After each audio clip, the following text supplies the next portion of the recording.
All right, well, let's go ahead and call this meeting, the UAB workshop to order. Robin, if you can do the roll call, please.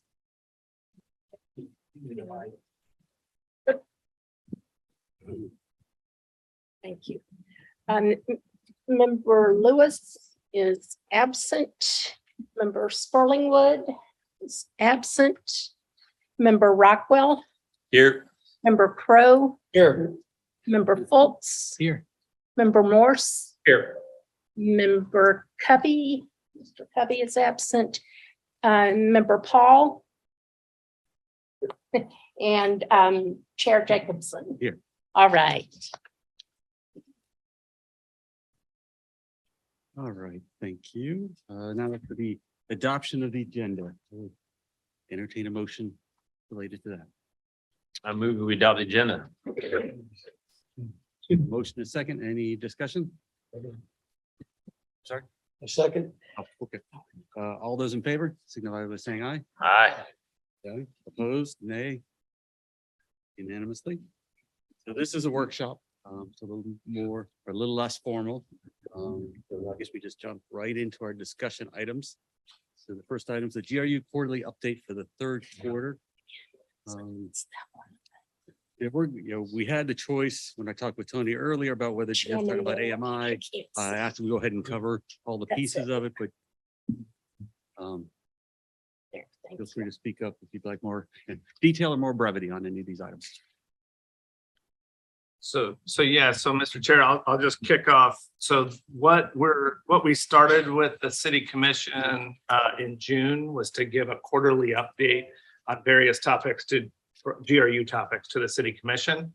And so I think when the chair and I discussed it, we had scheduled to do AMI with this group, but I had suggested, let's just do the whole quarterly update, which includes the AMI CIS update, but also includes an update on DHR fuel and fuel sourcing, as well as our Main Street project that we're doing, a capacity and renewal upgrade project to the Main Street. And so again, we'll be doing these quarterly with the city commission, and I think we can agenda them with the UAB as well. It's just items that don't require action, but are big items, either big projects or work that we're doing that is critical to the operation of the utility that we can just give updates on a regular basis, on quarterly basis. So with that, we have plenty of staff here that are going to do different parts of the presentation. So I'll ask Chad Parker to come up to start. And Chad, I think, is he doing it at the podium? He wants or he can say whatever first. So Chad will lead the discussion on AMI, and then Kenzon Hutchinson will also be part of that as our chief customer officer to lead the discussion on the customer information system. So this is both the meter project as well as the customer information system, and they're very integrated, working together. And so that's why both of them are leading those projects, and they'll be presenting today. So with that, Chad and Gonzalez. Good afternoon. Good evening, UAB members and all. We'll be going over the AMI and CIS project. And so the first thing because we're going to be utilizing acronyms, I want to just to state what CIS is, and CIS is the Customer Information System. And it's known as the Project ICE, which we utilize as just terms to kind of identify what it is with internal employees. And so this is where we're going to improve our enterprise software, which is our customer database.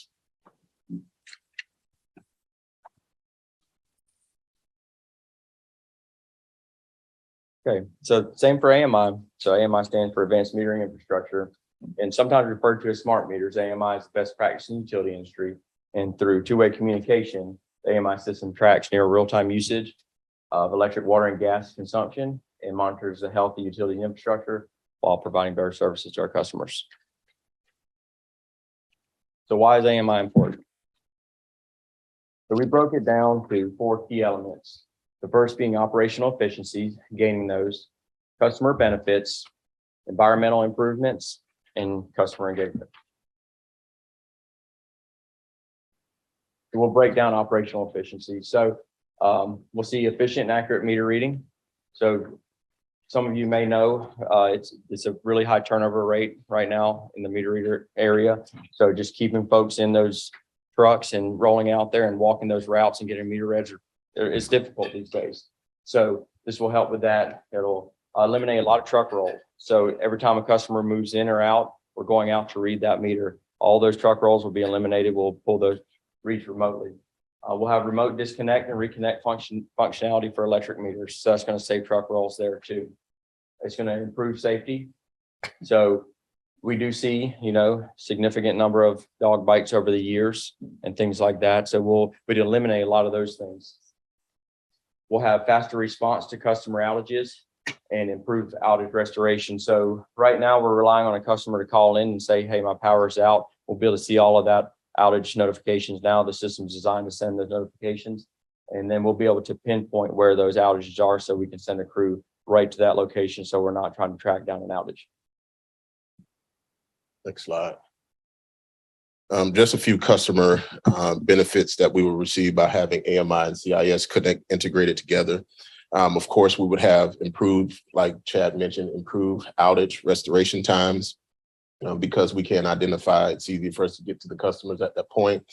But a real big one is on near real-time usage, which is extremely important because it's where we empower our customers with information to where they can curve different behaviors and whatnot, which is definitely beneficial. Also leak detection, assisting customers with water conservation, of course, and also a reduction in estimation. So there's been times where we've had to estimate bills because extreme weather, dog issues or locked gates, extreme weather. And so this will be able to help, reduce that to where the point we don't have to really do that anymore in the future. Next slide.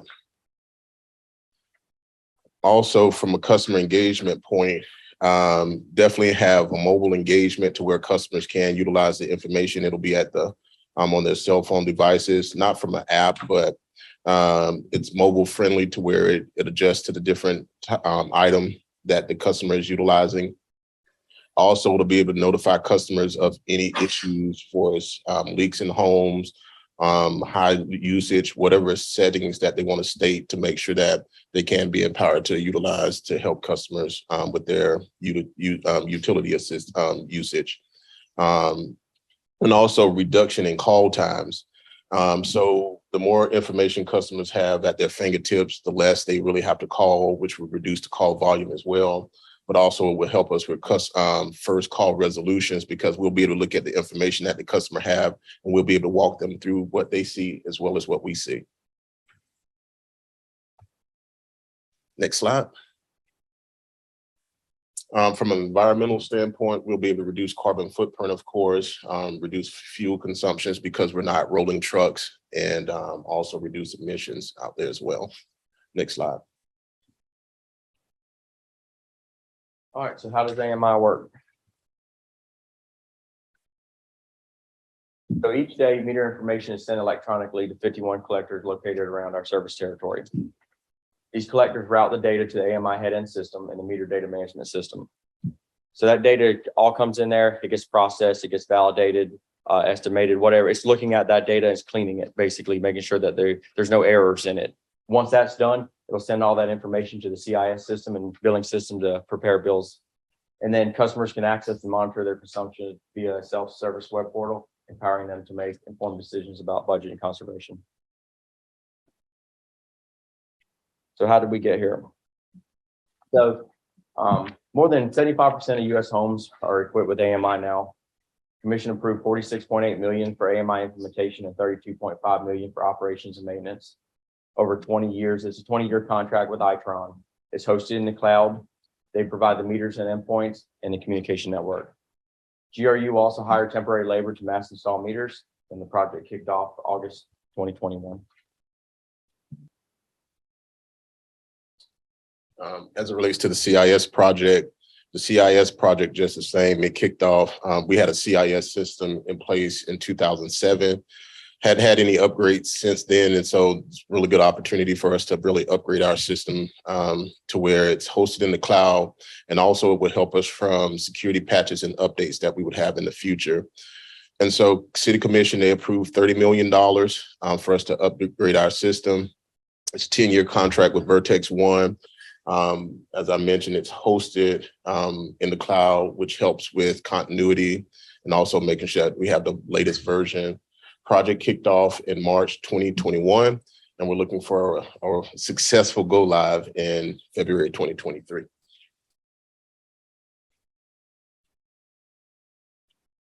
So where are we now? So on AMI, we're in the design and build phase. We designed the system, we're building all these environments. So you have a head-end system, you have a meter data management system, you have production environments, test environments, development environments. All that has to be done. We're working on that. We're 90% of our network infrastructure has already been deployed. So that's your communication network. These devices are out in the field now. And we're on schedule and on budget. So some of the things we've been doing. So we built a meter farm. It's complete and it's being used right now for testing. So we have electric, water, and gas out there. So what we're doing now is all these meters that are coming in these different environments, we want to make sure that all the configurations that we built and put in there are matching up. So we're running consumption on these meters and testing all of that. We built a solar access point for outside of our electric footprint. So in other words, we have gas and water in areas that don't have electric coverage. So in order to power some of those devices, we may use some solar on there. So we've been working on that. We developed it. It's not something that's commonly used in the industry for these devices. It's something we're testing and checking reliability on that. So that's something that's pretty cool. And then our meters and endpoints are currently being manufactured and shipped. So they've came in, we've done first article testing on them. They look like they're supposed to, and all the configurations are in them. We've basically been testing them, and now they're going to manufacture and ship them. Where are we now, which is a big thing, is communication. So we've been educating customers in advance of AMI. We've been putting out door hangers. When customers call in, we've been informing them. Also, we've been putting onserts on bills and whatnot, because I believe that the more communication you give to customers, the less calls we have. And so we've been trying to educate customers in advance. Next slide. And so currently right now, we do have a dynamic online bill payment portal. Also with Spanish, we're able to take a look at that. But the big thing here is we're able to really show customers where they are with utilization, how things are. And as I mentioned earlier, the more information we're able to give to customers, more information we're able to show them, the more empowered they are to actually curb behavior. Next slide. Kind of where we're heading. And like I mentioned, the more information we do have out there. And so we do have plans to where customers can manage their usage through information, notifications, and all those type of gadgets that we'll be able to utilize. And so here's one that's just showing Water Smart. And so over time, we'll be able to give customers more tools to play with. Next slide. So AMI. So it's broken down in several phases. So the first phase, we're going to install approximately 100,000 electric meters, 75,000 water meters, and 37 gas modules. We're going to install an AMI communication canopy. And like I said, we're almost done with that. We're going to implement a meter data management system. We're going to integrate the AMI system with the Vertex One system, the new CIS. We're going to transition to billing using the AMI system. And we're going to integrate into our outage management system. And then phase two. So I will say that all of our meters have been configured to accept time of use programs now, prepay, DI applications of meters equipped with that in it now. It's just turning that function on, figuring out how we want to use it, and smart street lighting. So the network can carry all of that. It can carry DA devices. It's robust enough to carry all that traffic. So those are things in the future, but we built basically a non-blocking strategy to make sure we can do all of that stuff. But the biggest piece of this puzzle is just getting the network built, get all the meters out there, build that mesh, build a strong network. Next slide. So where are we right now? So you can see we're still in some of the design and build phase for the AMI project. The CIS, we're in the realize phase. We're in the third sprint, and we're just starting system integration testing between the two. So we built the links, and we're working through those test cases right now. And then we're looking at starting to deploy meters into our solution validation area around mid-August. So that's going to be an area within the city that has 4,000 meters of all different types. And we're going to test the technology, check the reads, check the reconnects, disconnects, all the stuff that we expect this system to do. We're going to test it there. Once that tests out, we're going to move right into mass deployment at the end of the year. And you'll see CIS go live is January, February of next year. Great, thank you. Any questions from the board? Hey, John. Promise Rob, I wouldn't get into technical stuff. But in the customer service area, do you have a company standard for answering telephone calls, X amount in 45 seconds or 20 seconds? This will So, help. yeah, so currently right now we have service levels to where residential, we answer 80% of the calls within 5 minutes. 3 minutes, 5 minutes for residential and 3 minutes for business. What this is anticipated to do is reduce those calls. And the type of calls that we receive later will be more in-depth calls for customers who just really doesn't understand the information that's there. You have a robot in front of that? I couldn't hear you. Is there a robot that answers first before the customer service agent comes on? No, so we do have through the IVR system to where it talks, but we do not utilize AI at this time, which is automated intelligence. Why don't you explain a little bit of the IVR, what the IVR does? So what the IVR is, it's when you call in and you can press different things. And so one of the things that you can do is if a customer's calling for our office hours, you can press the button and it will answer those questions. Other things is when we're located, when their customer may be due for disconnect or whatnot, you can get that information out of the IVR system. And at that point, a customer can triage and be utilized from a residential or a commercial by pressing those buttons. Thank you. Great. Anyone else? Yes, sir. Well, first of all, I want to say thank you. The UAB has been wanting this briefing on the AMI for a long time, and this is exactly what we've asked for. And I want to say thanks to Tony and to yourself. Number two, I'm interested in the time of day option that you said is coming along. Can you give us any idea of what the schedule is for that? Or are there any impediments? I mean, do you need additional budget allocation or technology or training or anything that might hinder that? Yeah, so I'll take that one. So right now, for a time of use program, the meters are configured to accept time of use. But ideally, we'd want to get a population of meters out there. You want to build the network. You want to have all your meters rolled out before we roll into something like that. We could probably start testing it out prior to, but that wasn't budget-wise. That wasn't a, prepay option. But a time of use option is something that we would do internally. We'd start looking at the rating, the rates, forecasting that stuff, how we're going to develop that. But all the time of use stuff is built into these meters. And again, so GRU, there's resource constraints here as well. So just being able to do all of that stuff while we're trying to implement a CIS and AMI project is proven to be rather difficult as well. Yeah, and let me add on, Mr. Chair. So if you look at the schedule, next, starting late fall of this year will become the mass deployment of meters. And we're replacing almost 200,000 meters total when you look at gas, water, and electric. And so our focus at this time really is getting that communication network in, getting the software in, and then getting the meters in. And then as we get ahead of that, that's where the phase 2 consideration, starting to consider what are those phase 2 functionalities we can get out. But we want to make sure we stay focused on the primary, getting the system in, getting the meters in, and then those types of things will be explored of how do we leverage. I think there'll be probably more than what we have on that phase 2 of things that we can do and leverage with this information and with the system being in, but we just don't want to lose sight of that core phase 1 activity. Is this all Itron?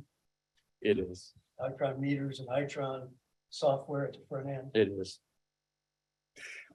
Once you've got the time of day hardware in and software in. It would be ideal, of course, to have a billing structure that reflects that. Are you planning to adjust the billing structure for time of day use? Yeah, so again, Mr. Chair, I think that's more to come on that. So I think that's all on the table as possibility, but we haven't sort of fleshed all that out. And that'll be as we get the deployment going and we get down the road, we'll start considering those options. That time of day pricing could have a major impact on the IRP. Thank you. Anyone else on the board? Yeah, I want to echo Fletcher's comments. This is a really exciting project to me. I appreciate the update and everything you guys are doing on this. When you mentioned the slide that had customer benefits, you said assist customers with water conservation. I assume we also meant energy conservation as well. There's going to be opportunities for that as well. Great.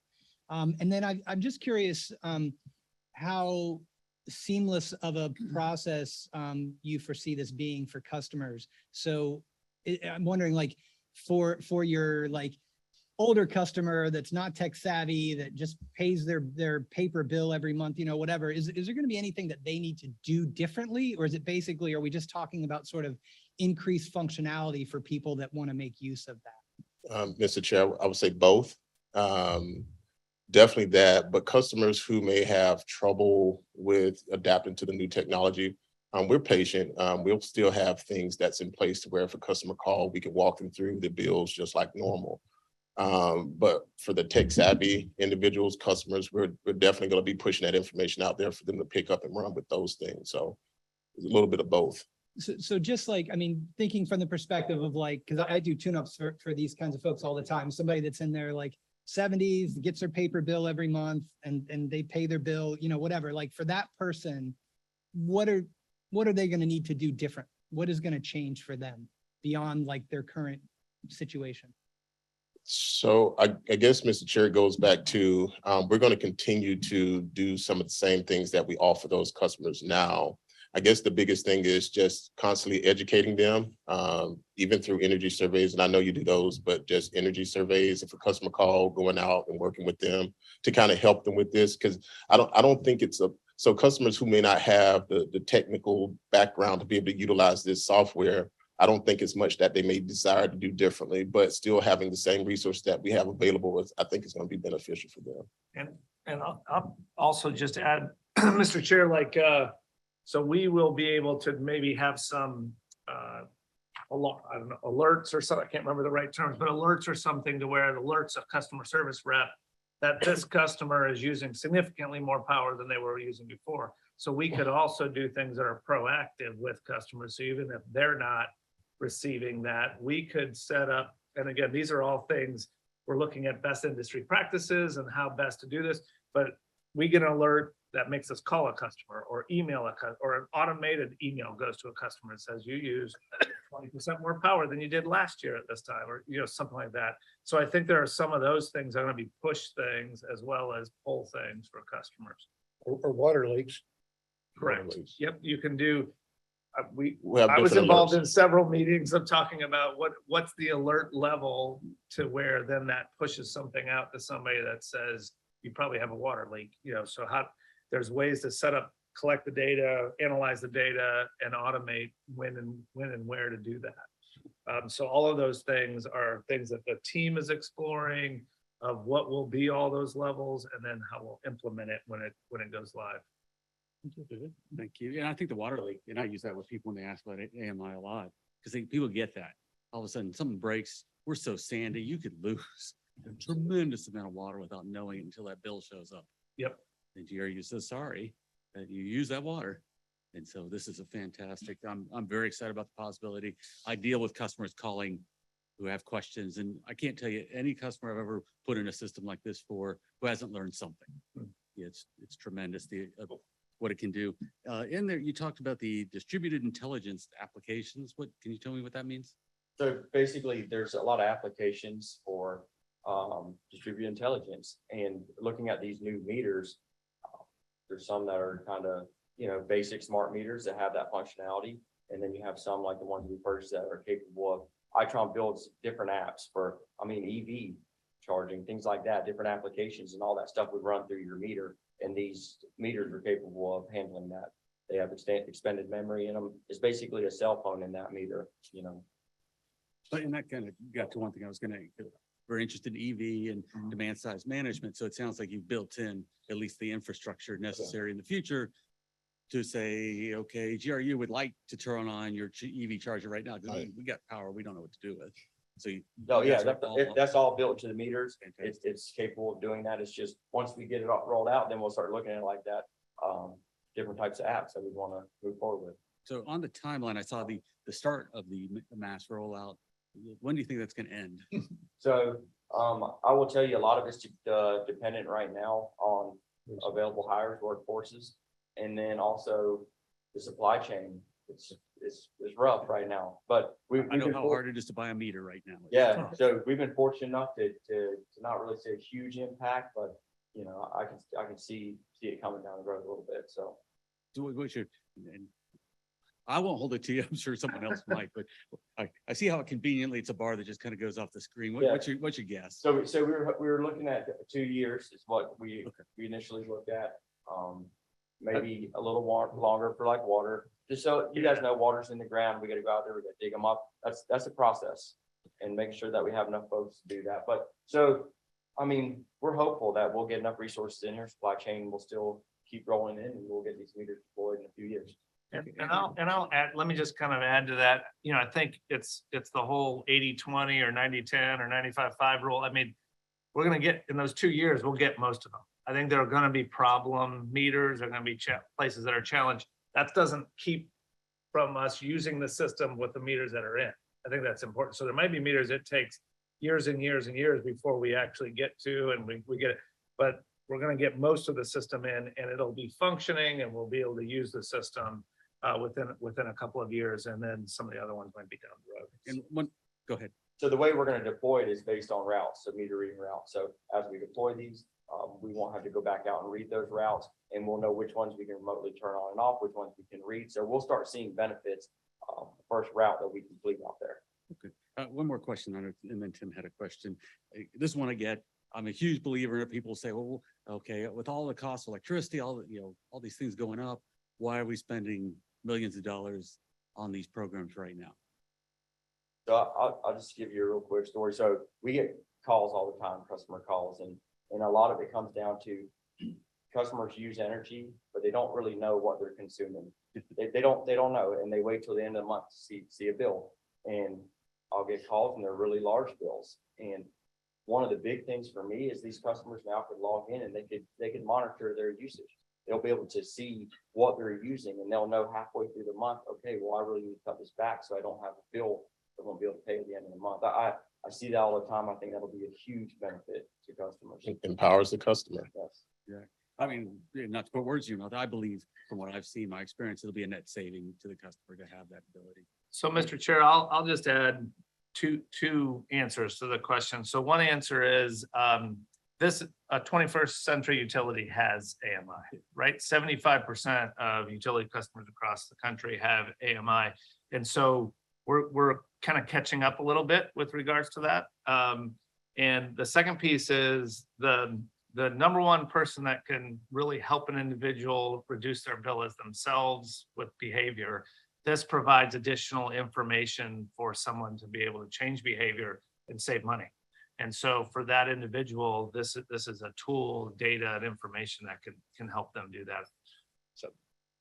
And just to, looking at the future, it's a changing world out there. We talked about EVs, all this stuff has to be there, time of use, all that stuff. So, Tim? Thank you. I was just curious, from a labor standpoint, it's not really that onerous. You're really just swapping out the meter. They largely plug into the existing housing, or is there more to it than that? So electric is a lot of plug and play. Water, there's different applications of water. Now water's been out there a long time. So some of it is really labor intensive to change that out. And also once we start touching those pipes that have been in the ground for a long time, we're gonna create some leaks. We're gonna find some issues and we're gonna have to make repairs to that. Gas is pretty straightforward, but the thing to remember about electric and gas is a lot of this stuff is in backyards. lock gates. So that will slow us down some, just like us going out and reading meters, sometimes it's a difficult task to get meters read. So, but it's not that it's really labor intensive. It's just that it's, Coordination. Thank you. All right, it's a workshop. It's a fairly small group, but I don't know if anyone from the here from the public wants to ask anything. Yes. So what's the lifespan of these meters? So how are you going to deal with maintenance? Are you gonna hire more technical personnel to deal with it? yeah, so the life's 20 years.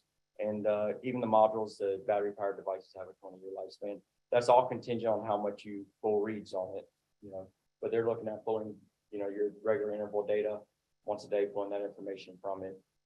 But, if you were to look for register reads all the time, you'd kill the batteries more often. And that's stuff that we're going to be testing in our meter farm. But yeah, 20 years on electric meters. Do they have warranty? They do. How many years? It's all based on the type of, whether it's a module, whether it's a meter. I have all that is anywhere between 3 to 5 years, and then it's prorated up to, I can't remember the exact year. Okay, well, thank you. Oh, John. It's two-way communication, so if you have an outage, what do you call it, you get a signal back. Oh, yeah. Yes. And that's a big benefit too, when you're asking about benefits, just seeing where those outages are will improve restoration. Greatly. That's an interesting point. Yeah, we won't even have to call in. You guys will see it, what we do. All right. Welcome to your inverters before long. Yeah. All right. Well, thank you, guys. So I guess we'll move on to a less controversial topic like DHR. That's right. So Eric Walters, Eric's going to come up and present on basically our DHR fuel, where we get our fuel source from. And again, feel free to interact and ask questions as he goes through the presentation. Thank you, Tony. So, chair members, I'm going to adjust this a little bit because I use my hands. I can see myself knocking this over really quickly. All right. So, chair members, my name is Eric Walters. I'm in Fuels Operations Director for GRU. So I'm going to go through today just a DHR overview of the fuel and where it comes from. As you all know, DHR is our largest source of renewable energy within the city. It's also a very important part of our energy base. When you look at it, it's vital to our reliability of the system because of the fuel diversity that it provides, right? It helps to lower costs and also keep the system resilient within itself. So since we took over in 2017, we get a lot of questions about it. We get a lot of interest in the fuel and the origins and where it comes from and how do we source it and how do we monitor it and all that. Along with that, we also get a lot of misconceptions. And so hopefully this update will answer some of those questions, give you a refresher of where all that comes from, and also hopefully clear up some of those misconceptions. So next slide, please. So what are we going to cover today? First is the 3 categories of fuel. We'll talk in more detail about these 3 being the mill residues, urban, and also in woods. I want to talk about the last 12 to 18 months of biomass fuel sourcing, where it's come from, and also talk about the minimum sustainability standards as well. Next slide, please. So let's jump right in. Let's talk about mill residues. And there are 3 types of mill residues, basically pine bark, dry residuals, and wet residuals, right? The good thing about mill residues is that it's very high quality, high BTU content per volume, right?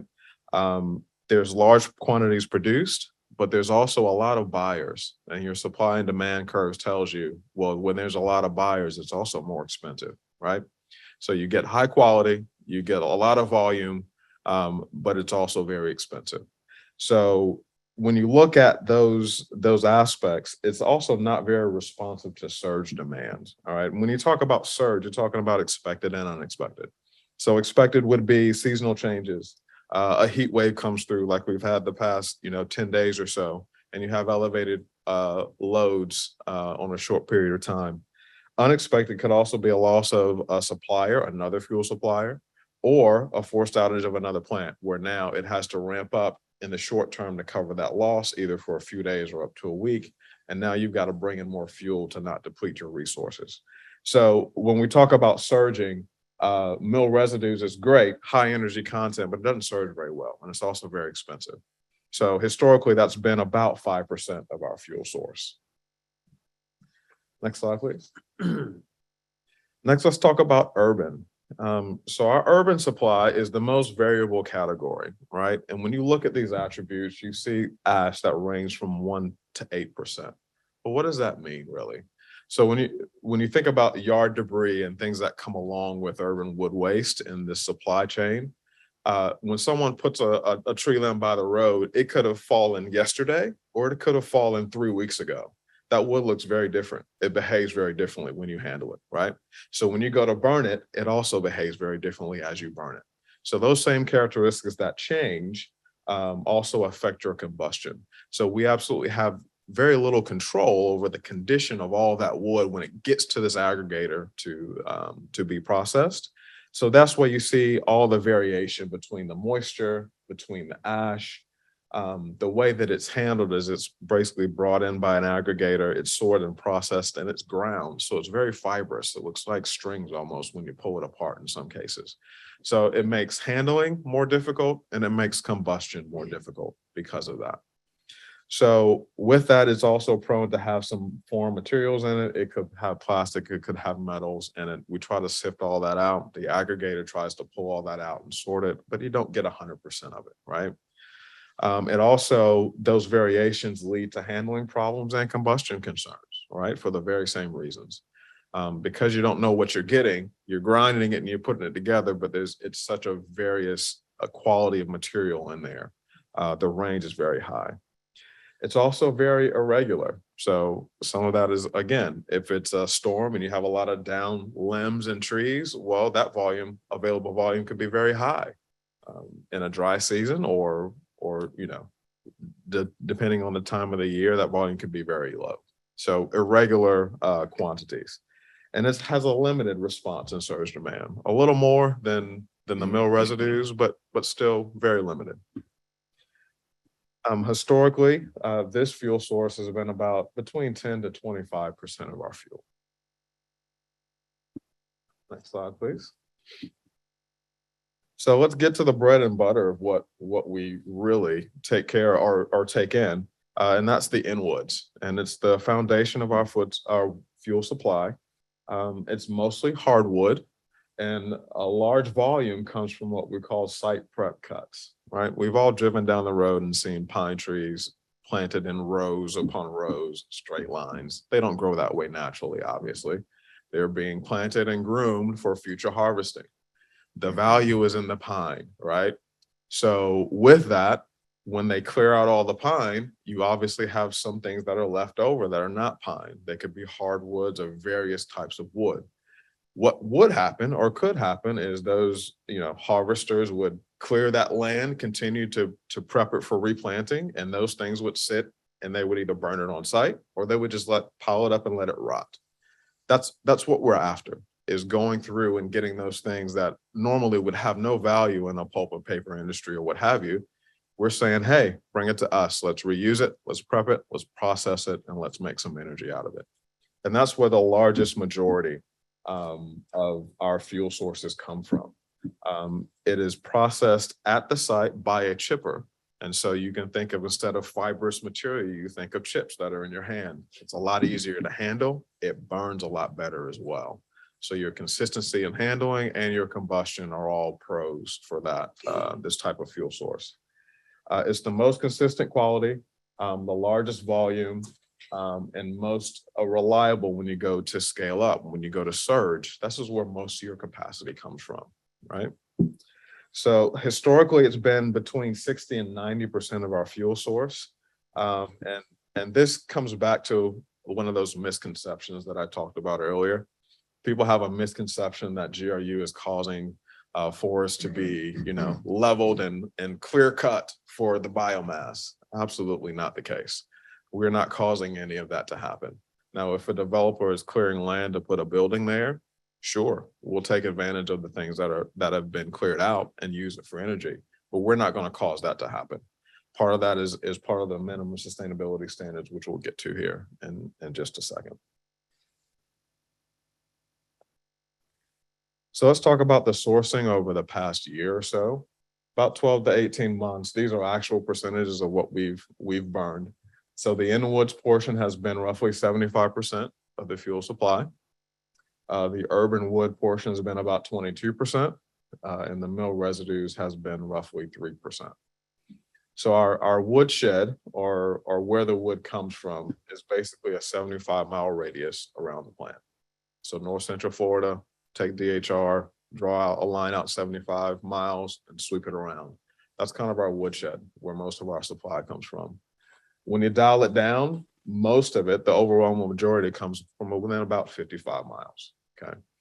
What we pay for this wood is depending on transportation, obviously the distance that it comes, and also the quality that we get for it. Just as a note here, I wanted to make sure I pointed out that we don't accept developer debris. Part of that is some of the risk. It has higher potential for foreign debris, foreign matter to be in it, and also the integration of chemicals that put our emissions permits at risk. So we tend to try and stay away from that. We don't take direct deposits from customers. You don't know how many phone calls I'll get. Can I cut this tree. I got it in the back of my truck. Can I drop it off at the plant? No, sir, I'm sorry, you can't. You got to go through an aggregator, somebody that's going to sort it, process it, ship it, and then deliver it to site for us. Real quick, Eric, what is developer debris? So when you drive by and you see a dumpster and they're making a house, so random 2x4s and ends and cuttings and so forth, we don't take any of that.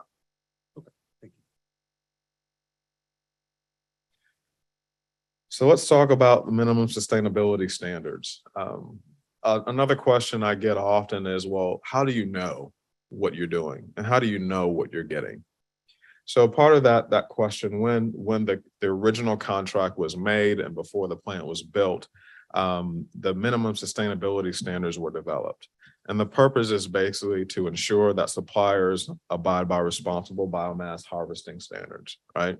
That you're not just going off and clear cutting land again, and you're not bringing these things in from nefarious sources, that you're being responsible. The focus is on the longevity and health of the forest. That was the primary objective of these standards. They were developed by a group of forestry professionals and consultants as part of the contract. Before a vendor can supply to DHR, they must agree to abide by these standards. That's the first step. Also, as a part of this, all suppliers must attend annual sustainability and best practices seminars. And those are given by professional foresters and managers that say, here's the sustainable practices, here's what we're doing, here's updates in the industry, and how to better comply to those. And of course, everyone always asks, well, how do you know? Well, we hire a third-party independent auditor that comes in twice a year to verify. They do site visits. They work in conjunction with our on-staff arborist, Joe Wolf.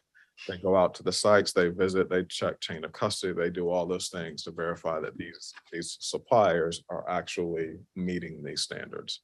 And they give us a report twice a year that says that fact. So I believe that is it for me. So I will take any questions that you may have. Any questions from the board? Yes, Nice presentation, by the way. thank you.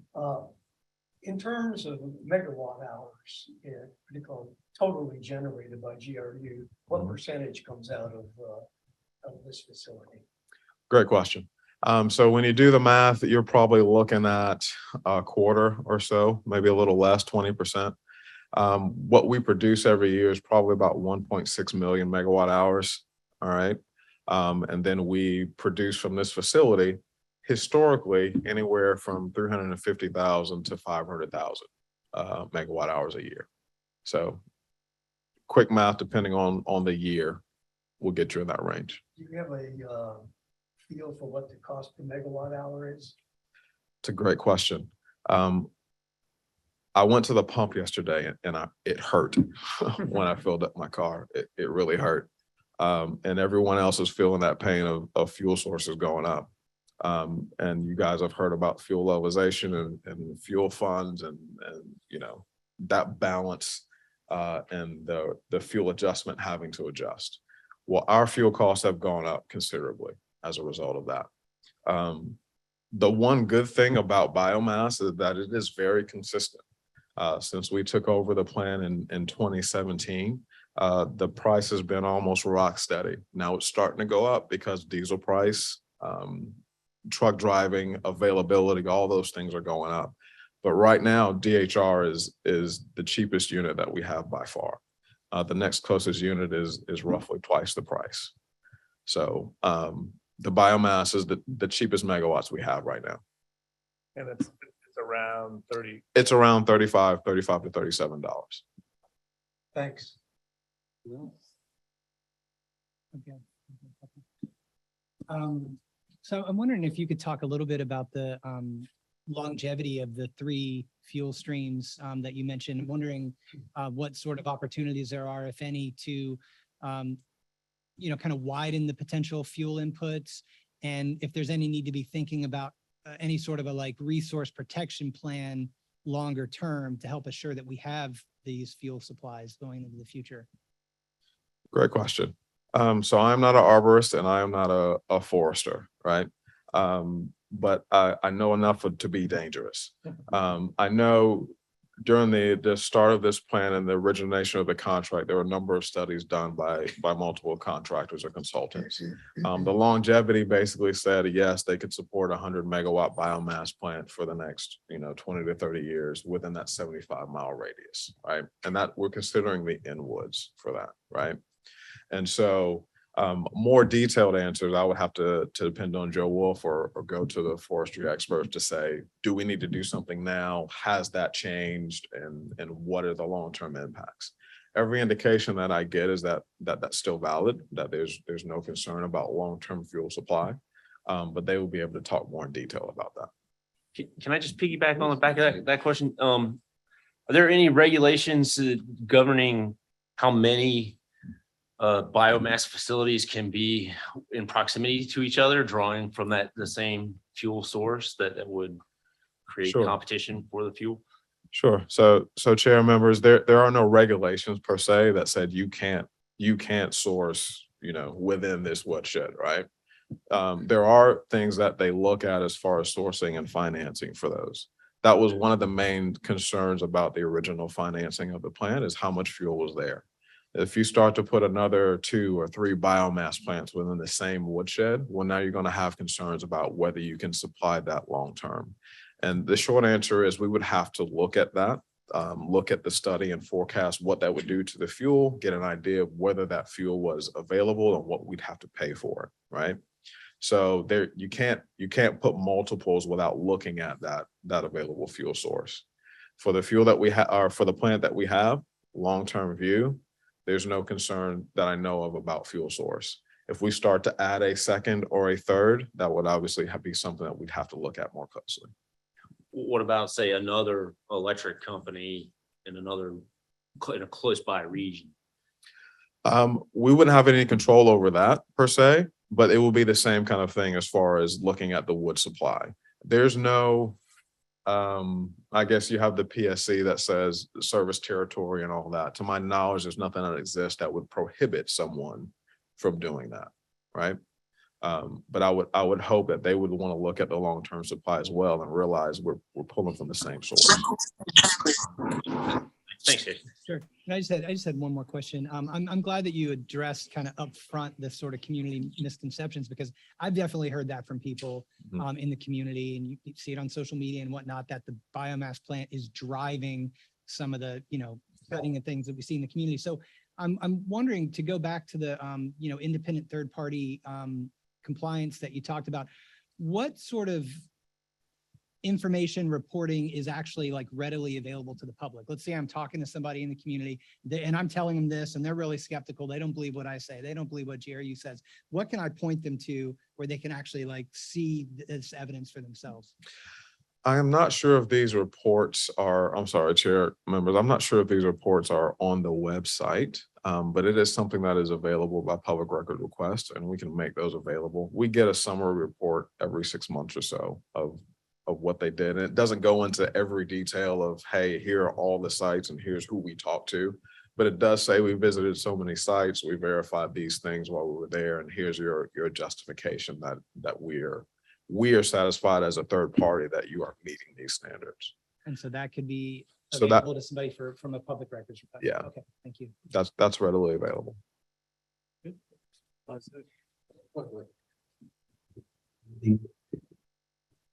The IRP that was studied last year talked about a second biomass facility. As I know, you wrote the darn thing, right? Can you go into some detail about that, your thinking, or I don't know, plans for the future, or how clear that is, or funding issues, or fuel supply issues with wood? What the issues that have been discussed with that second plan? Sure.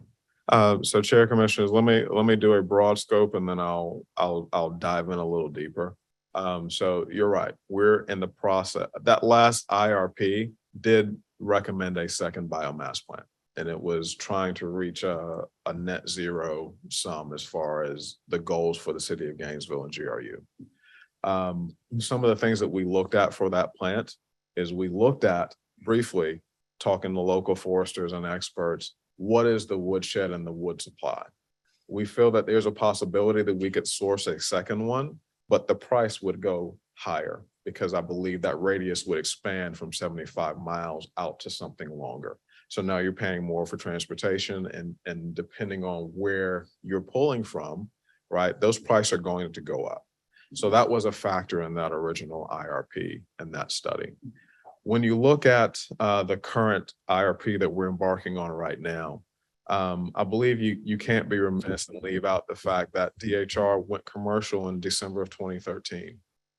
30-year typical lifespan of a plant is 30 years. So 2043, you're going to be retiring DHR. So what does that mean? That doesn't mean one biomass plant, it means two, right? And so those are the studies and those are the kind of things that when we expand the study period for the second IRP, the goal is to try and capture some of that. We didn't capture that in the last time frame because it ended in 2039. So that retirement of DHR wasn't there. When you look at this new scope, we're going to go out at least 25 years. So you're going to capture the retirement of DHR number one or the replacement of DHR number one, and then the cost and long-term impacts of a DHR number two. And so all those are factors that will go into that IRP. So you'll get a study of that within the context of the IRP. Now, when you go to build that plan in whatever year that is, right? We'd be remiss not to do a full fuel study on the supply before we go and do that. We're making some assumptions now because we don't have a detailed study to go on, right? But when you get there, those will be the things that you'll look at and dig into in more detail. To really hit net zero and meet your regulatory concerns and requirements, I believe you're going to have to look at replacing DHR when it retires and possibly adding a second DHR, a second biomass plant. What about environmental questions with the DHR? Can you be a little more specific? Well,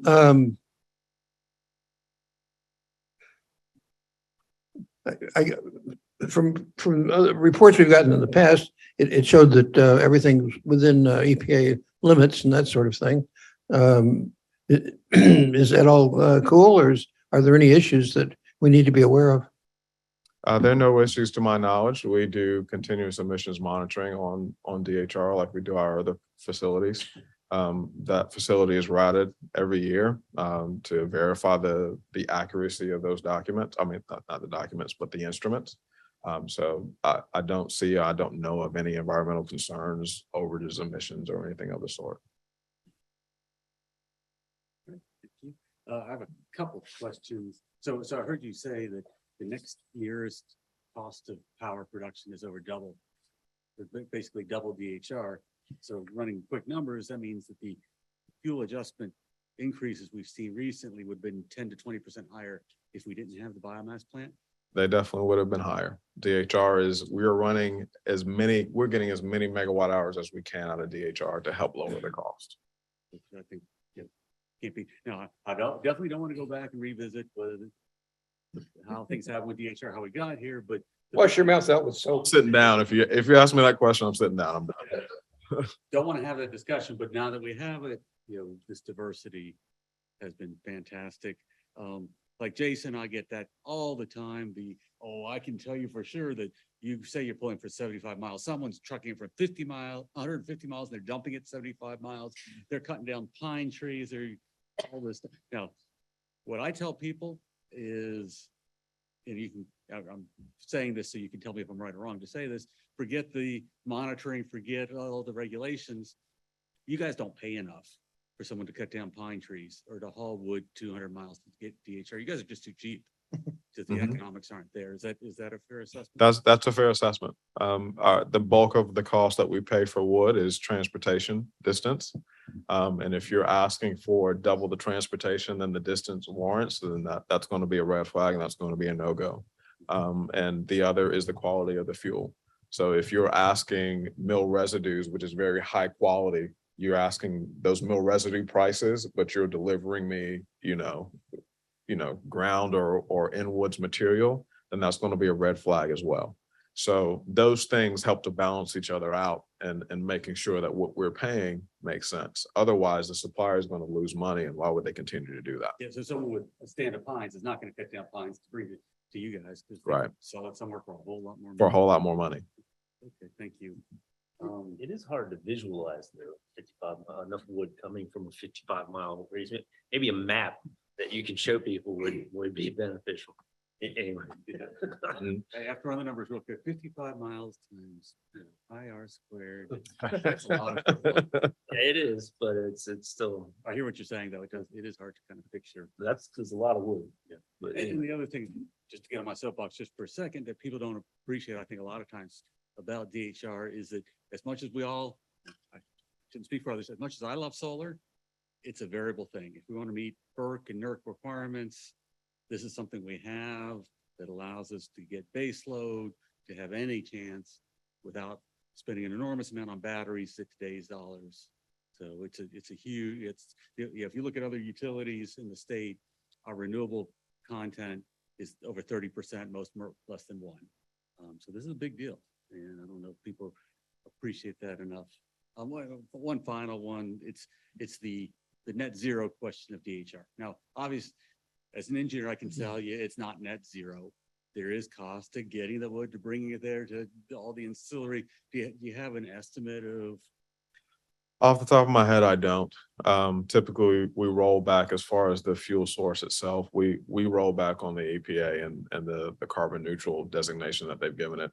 We don't have the expertise to go and question that or try and change that. So we take that as the standard, and if they want to change that, then we'll adjust. But for right now, that's the standard that we go by. I don't have an estimation off the top of my head of the total, I'll call it carbon footprint of delivering fuel to DHR. Thank you. Because one of the things Tony's asked for, what we want to see in the reports, the monthly reports, and one of the ones that we've been getting is, here's the CO2 impact, and DHR looks bad. Mhm. And so I'd like to see something out of the report that would give the net CO2 impact of DHR, so it could be shown on a true relative, life cycle basis to other plants. Mhm. Okay. Anything from the public?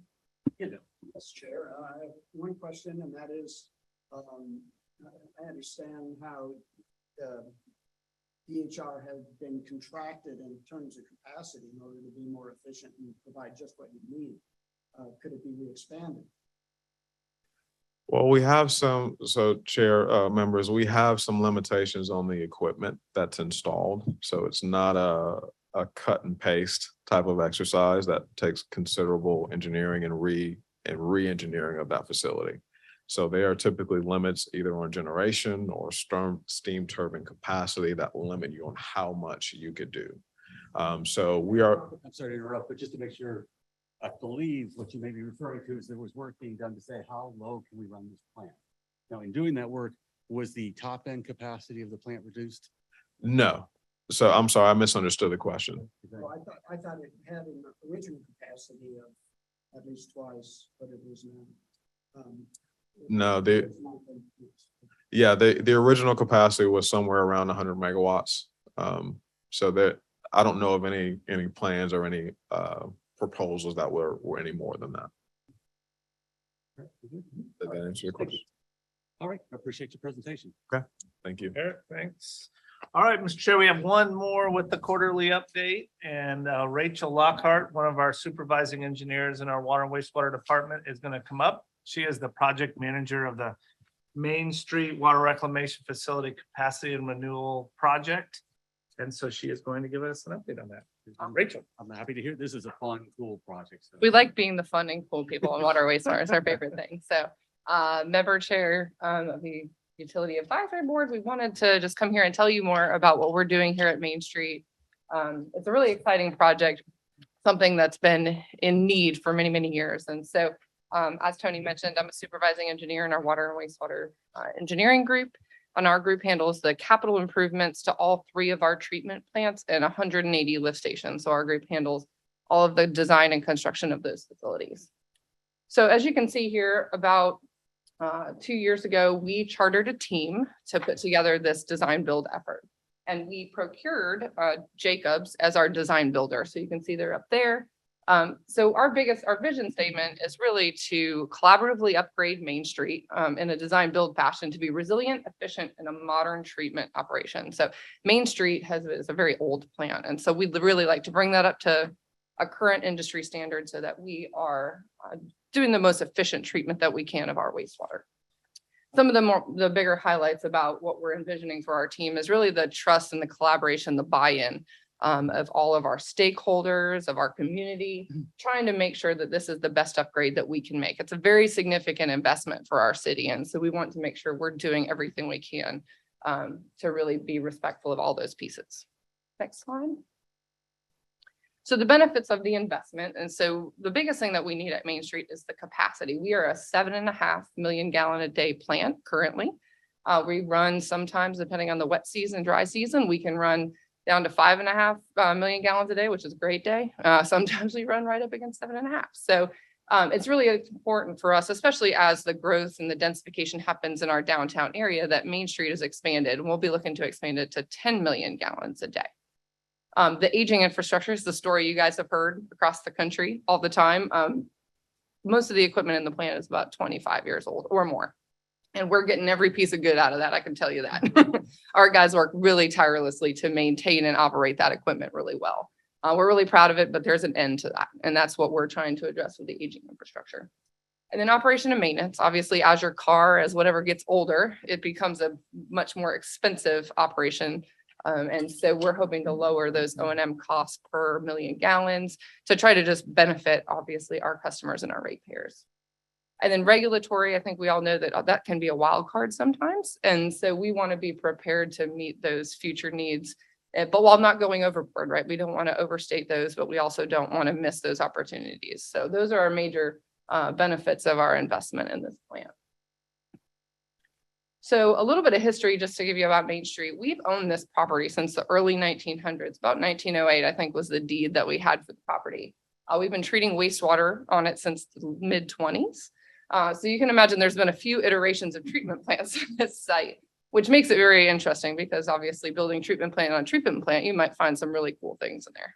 We're waiting. We'll hope there's some really cool things, not some really scary things. But anyway, so Main Street has a really long history. And so we're just really excited to kind of change that and bring it up to more modern technology. There's probably been about 3 iterations of treatment plants in here. So you'll see a little bit of the demo.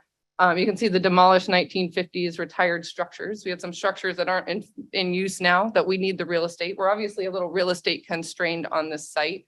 We don't have a lot of space around us. So we'll be trying to demo some of those structures and use that space to expand the capacity.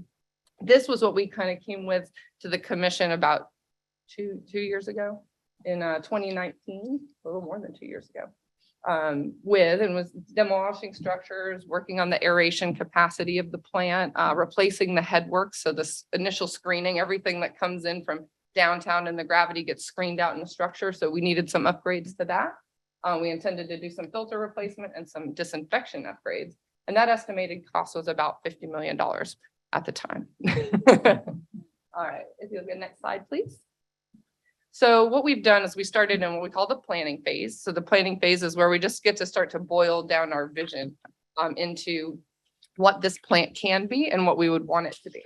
And so we investigated 12 new technologies, some very interesting technologies that can't go into detail here, but they were really cool just to kind of think a little bit out of the box and see what we could apply at our site.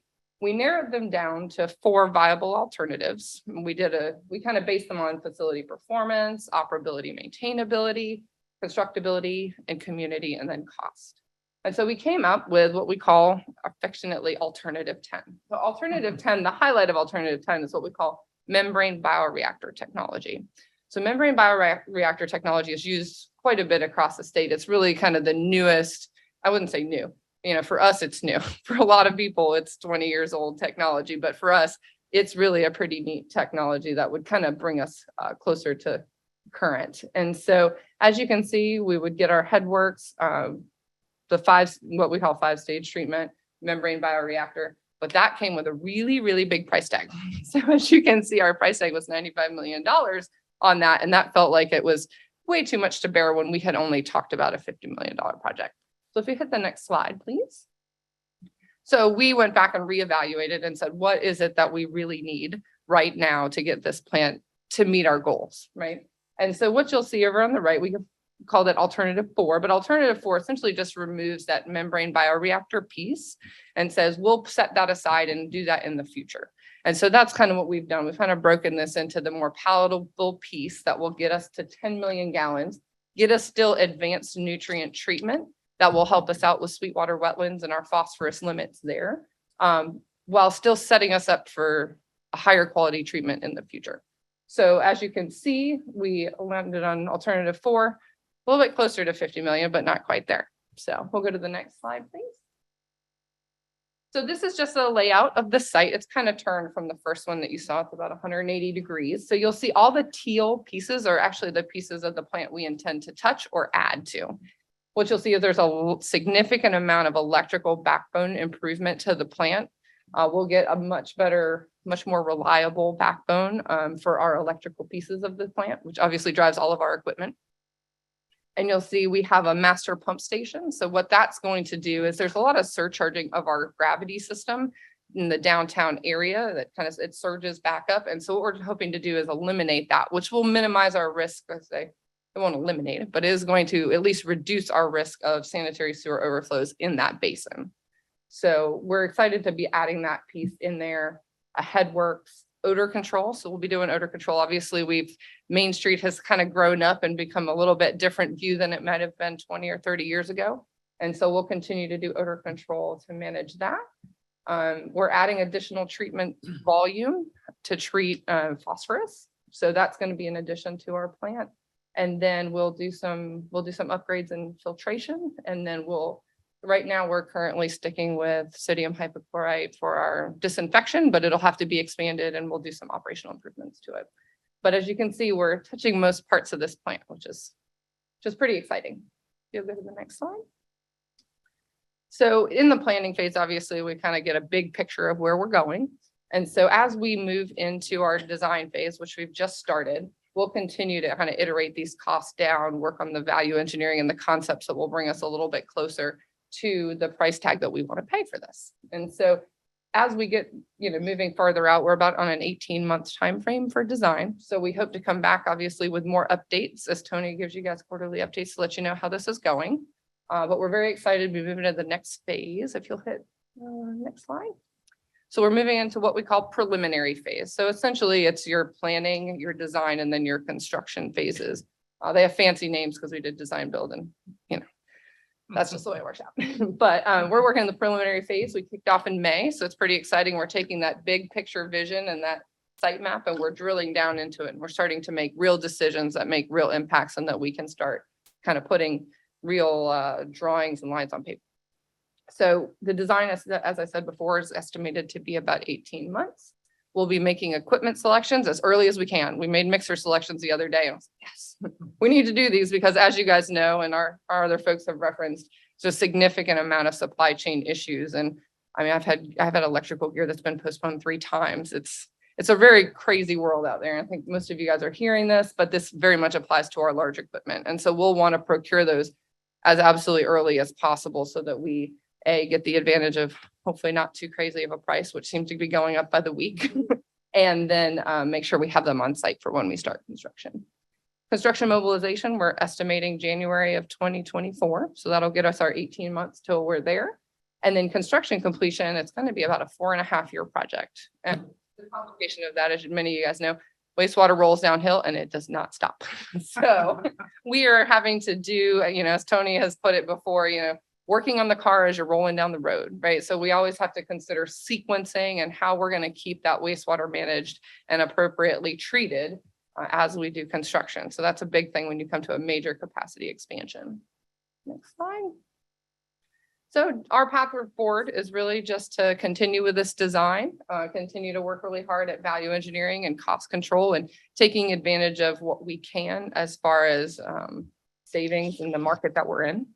And then we want to just we want to get the design completed, and then we'll return. We're working towards some funding. We're trying to figure out, obviously all this infrastructure money's out there. We're trying to just figure out how that trickles down and how that applies to us. And so we're trying to use that to also kind of offset some of these additional costs that we might see from this project. And I think that might be the last one. Yeah, let's take questions. Any questions? So initially we were at 50 million and then now we're at 65 million.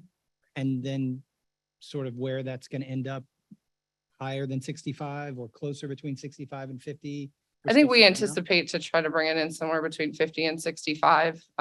There are certain features, obviously, that we can kind of trim back and decide what we're going to do in future. But yeah, the idea would that we would like to land somewhere between 50 and 65. And Mr. Chair, let me kind of add to that.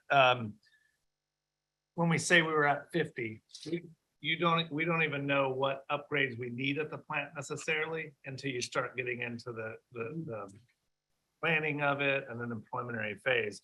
I mean, with the wastewater treatment plant, there's even time, you got to take the plant. Now, you may not know what you're about to find, and then you take it down and there's other costs that happen. And so I just want to be, this is being protective of Rachel. So Rachel and their team, developed this $50 million number without a lot of information. And as we get more information, when we did the planning phase is when we kind of got to, okay, here's realistic, the technology. So when they're doing the planning of it, you don't even know the technology you're using. You don't know which improvements you're doing, or totally what you need. And so through that planning phase, you do that. And then that graph of the little EKG or whatever, what was happening there is really, as you get more detailed and more information, then that kind of gets you to your final kind of cost. Yeah, I have a couple of questions. I've never been to this plant. Where is it located?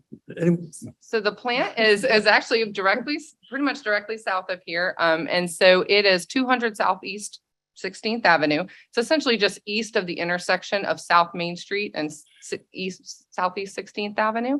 It's kind of tucked back in there. Unless you drive east on 16th, you wouldn't notice it. It's a pretty not obtrusive building that's tan in a gray wastewater color, but we'd love to have you if you're interested. Yeah, well, be happy to give you a tour.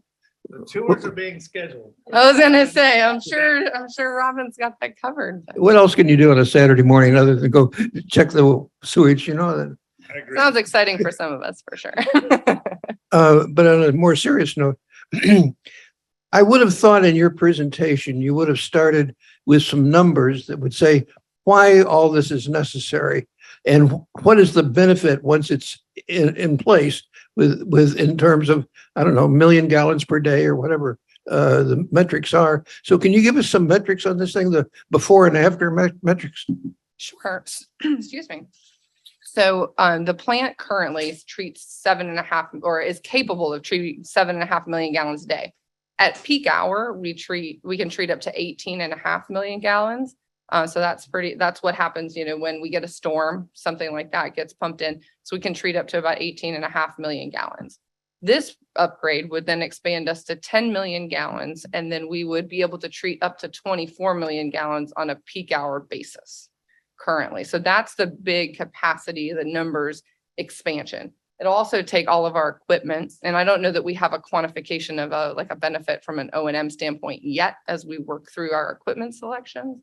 But those will have higher efficiency motors, all sorts of different improvements that will help us replace that older infrastructure. And I will say, most of the time when you rebuild a piece of equipment, we've done some rebuilds on our aerators. When you rebuild a piece of equipment, you might get half the lifetime back out of it, and you kind of continue to half that as you rebuild it. And so we've kind of reached to the end where we're rebuilding some of these things every 5 or 10 years instead of a 20+ year piece of equipment. So with that, we'll be putting in those new pieces of equipment that will have the longer warranties and will be, running for 20+ years. Is that going to have any impact on Sweetwater? So it will continue to help us meet Sweetwater's, especially our phosphorus limit there has kind of been the hotter topic. We have a 0.3 milligrams per liter phosphorus limit for the prairie. So this add the addition of what we call 5-stage Barton Faux process. But what it does is it actually does biological phosphorus treatment upstream instead of doing chemical treatment. Right now we do chemical treatment. It's, as you guys know, relying on supply chain of any kind, whether it's alum for that phosphorus treatment, sodium hypochlorite, chlorine, things like that. We're trying to get less reliant on some of those outside sources. And so with this biological phosphorus treatment, that'll help us meet that, hopefully reduce the cost of chemicals, and we would more reliably meet that for the wetland. But all of that is the wetland, I think, Tony, remind me, is 12 MGD capable, I think is what. I don't know. It meets, it essentially meets what's been required to put out into the prairie. But I think it was 12 MGD and we went to 10 MGD. For nitrogen, are you saying, or just total capacity? Total, I think. I don't know. Does that answer your question? I'm sorry. Mr. Chair, can I ask a follow-up to that? Absolutely. So in terms of the capacity upgrade that you mentioned, could you just talk about that in the context of like projected future water consumption in this community? I had been under the impression, maybe mistakenly, that we had been relatively flat as a community in terms of water consumption. And so am I correct on that? So Gainesville does a really great job out of most communities at conserving water. So I have to say our community is great at that. And as we've seen with our consumptive use permit, we've committed to keeping our consumption low for, 30-year time period, right? So a lot of our influent into the plant comes actually from the aging pipes that are upstream of it. So when we have large rainstorms, a lot of times the water table will come up. We have very old pipes, so they get leaky. So a lot of our increased flow can come from what we call I&I, or inflow and infiltration. Obviously in that basin, we're continuing to densify. So this plant handles wastewater, and I neglected to tell you all this earlier. Pretty much from 13th Street East is about the area. It kind of squiggles as it gets north, but it's about that area. And so as we see all this I district and everything densifying down there, we also have some growth projections in there. Now, clearly not as huge as in the west, but we do have some growth projections. And as old as a lot of those pipes are, some of the pipes we still have in the ground are from the 20s. And so between that old infrastructure and some of that densification, that's really where our need to expand the plant to the 10 MGD comes from. And Mr. Chair, let me just add a couple things to that. So we do have about a 1% growth rate. So it is growing, both customers as well as usage is growing about 1%. In addition to that, in wastewater treatment, we're above 80%. In fact, we're really above 90% of the plant capacity. And what happens in wastewater treatment is, even though you think, oh, you have 7.5 MGD and you're only at 7, what's the problem? Is you have to take things out of service to do maintenance and repairs and things like that. And so when you get that close, you can't take things out of service to do that work that you need to do. And so you have to expand the capacity simply so we can operate and maintain the plant properly and expand the capacity, because there is some growth that's happening, and there's growth that's happening. If you go back before the recession in 2008, growth was predominantly happening out west, out towards I-75.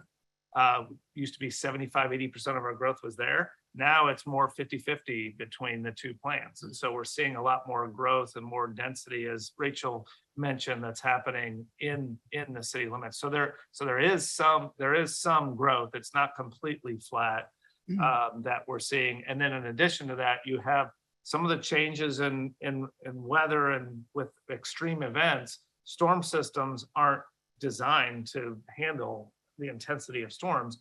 That flooding often gets into our system, and we need to treat that.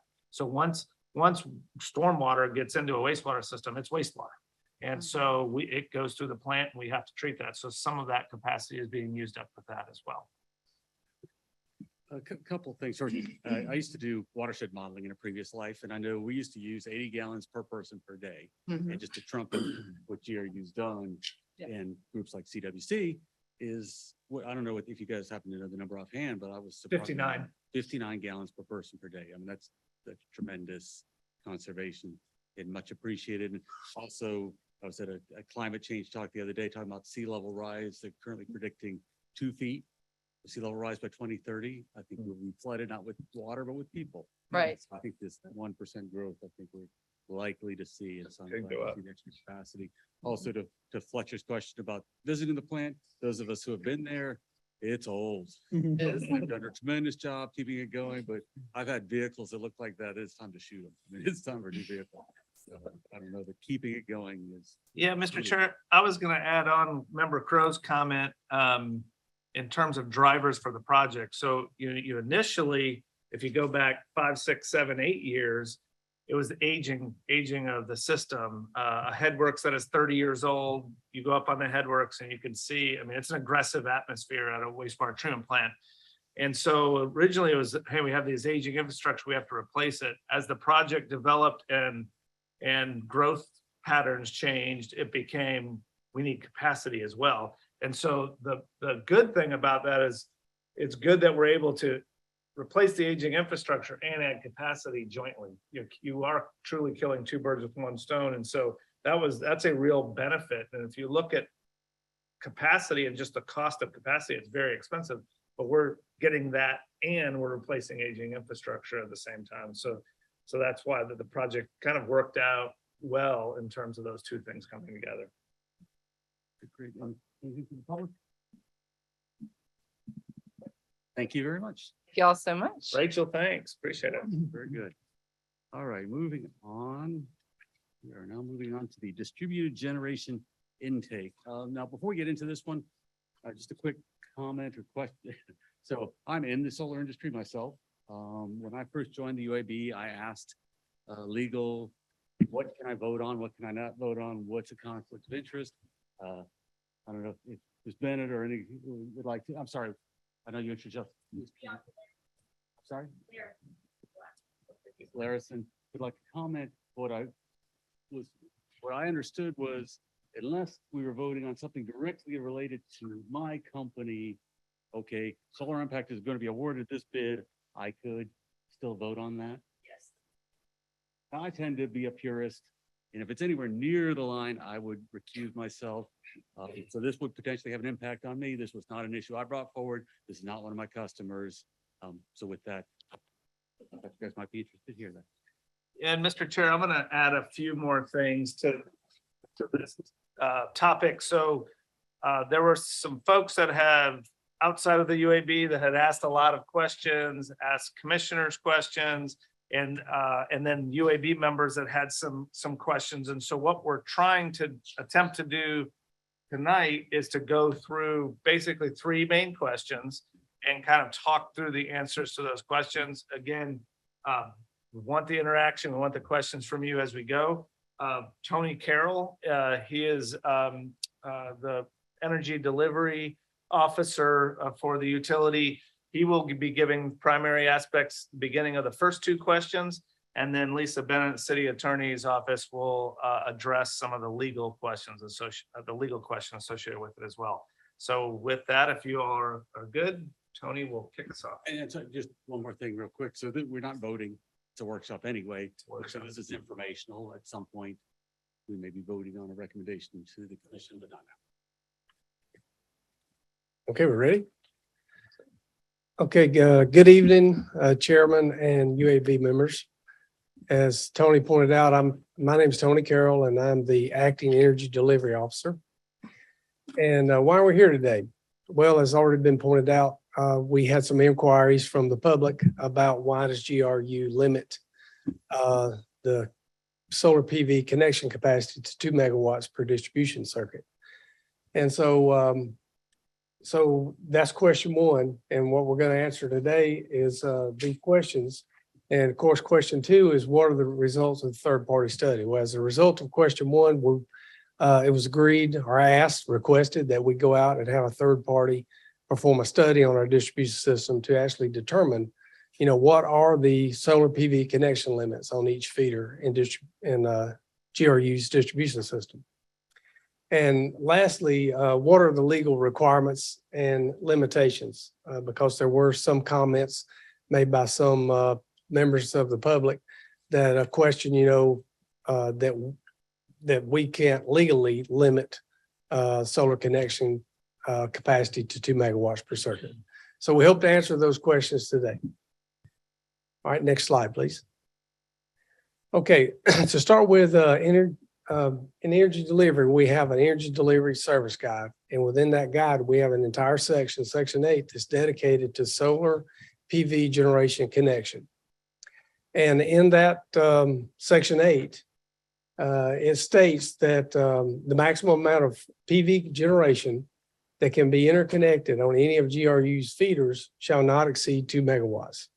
And I'll take this point to point out that the Energy Delivery Service Guide has been adopted as a city ordinance several years ago. I wasn't here at the time, but that's point 1. Next slide, please. Okay. So why 2 megawatts? Well, many years ago, whenever solar PV started servicing, people started inquiring about it and installing it. The leadership members in energy delivery at that time started looking for advice and reasons and some of the limitations. And so their original limit of 2 megawatts was based on a study that was done in California in about 12 years ago. And I don't want to read verbatim everything, but I will read that second bullet point that the California Commission's first iteration of Rule 21 was adopted in 1982.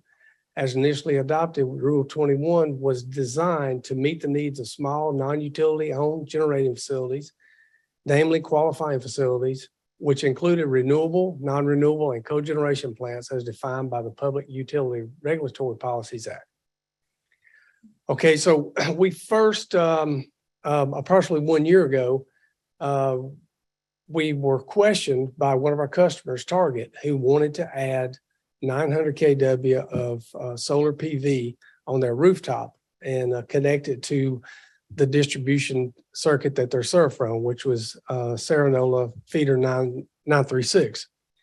And so we looked at our records and determined that that particular circuit already had 1.4 megawatts connected to it. And so we initially told them, well, if 900 kW is going to put us over the 2 megawatt limit. So we refused. So they were persistent and kept coming back to us going, well, what are our options? We would really like to maximize our rooftop and we would really want to install 900 kW. So within Section 8 of the Energy Delivery Service Guide, there is an option in these situations where the customer can pay for an impact study to be done for their particular scenario and determine what is the maximum amount of solar PV that can be added, or can they add the amount that they are requesting. In this case, we partnered with University of Florida Electrical Engineering Department. And so they had a team that did a study on this one distribution feeder, Serenola 936. And what they determined was that 900 kW would cause an overvoltage that would exceed our limits set by the Public Service Commission in lightly loading conditions.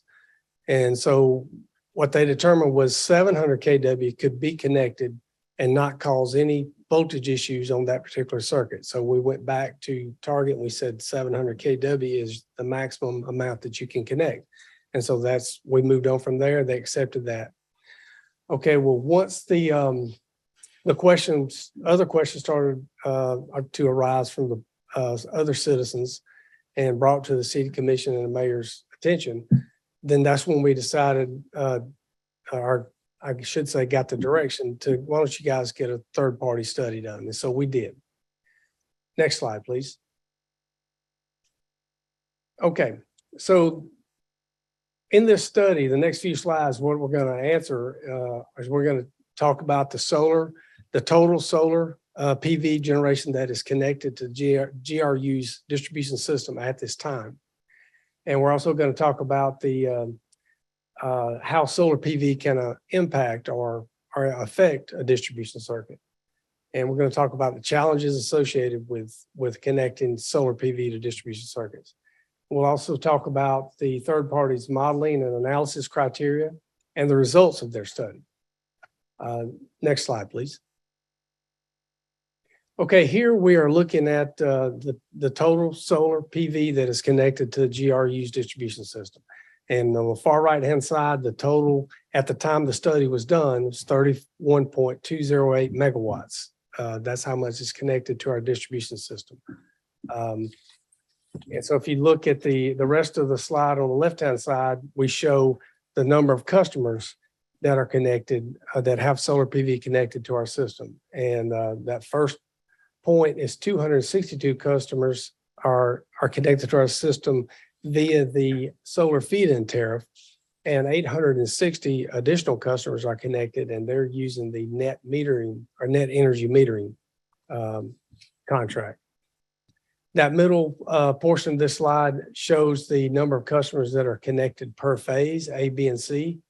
And then that top part, ABC, that's the number of three-phase solar PV generators that are connected, 153. Next slide, please. Okay. First, I'll talk about what's on the right-hand side, and that is how distributed solar PV can impact a distribution system. Okay, it can have an effect on our main feeder and our laterals, the primary wires and cables. It can impact our loads, our voltage regulation. It can have an impact on our protective devices and our SCADA energy management system. It can also have an impact on fault current. It can slightly increase our available fault current on these circuits. And it can also impact our power flow by creating a reverse power flow conditions in some scenarios. Our challenge is that, distribution circuits were originally built to serve load radially and to regulate voltage radially. They were not designed like a transmission system to have generators, connected throughout the system and have, power flowing in a reverse direction than what it was originally intended. So that's one of our challenges.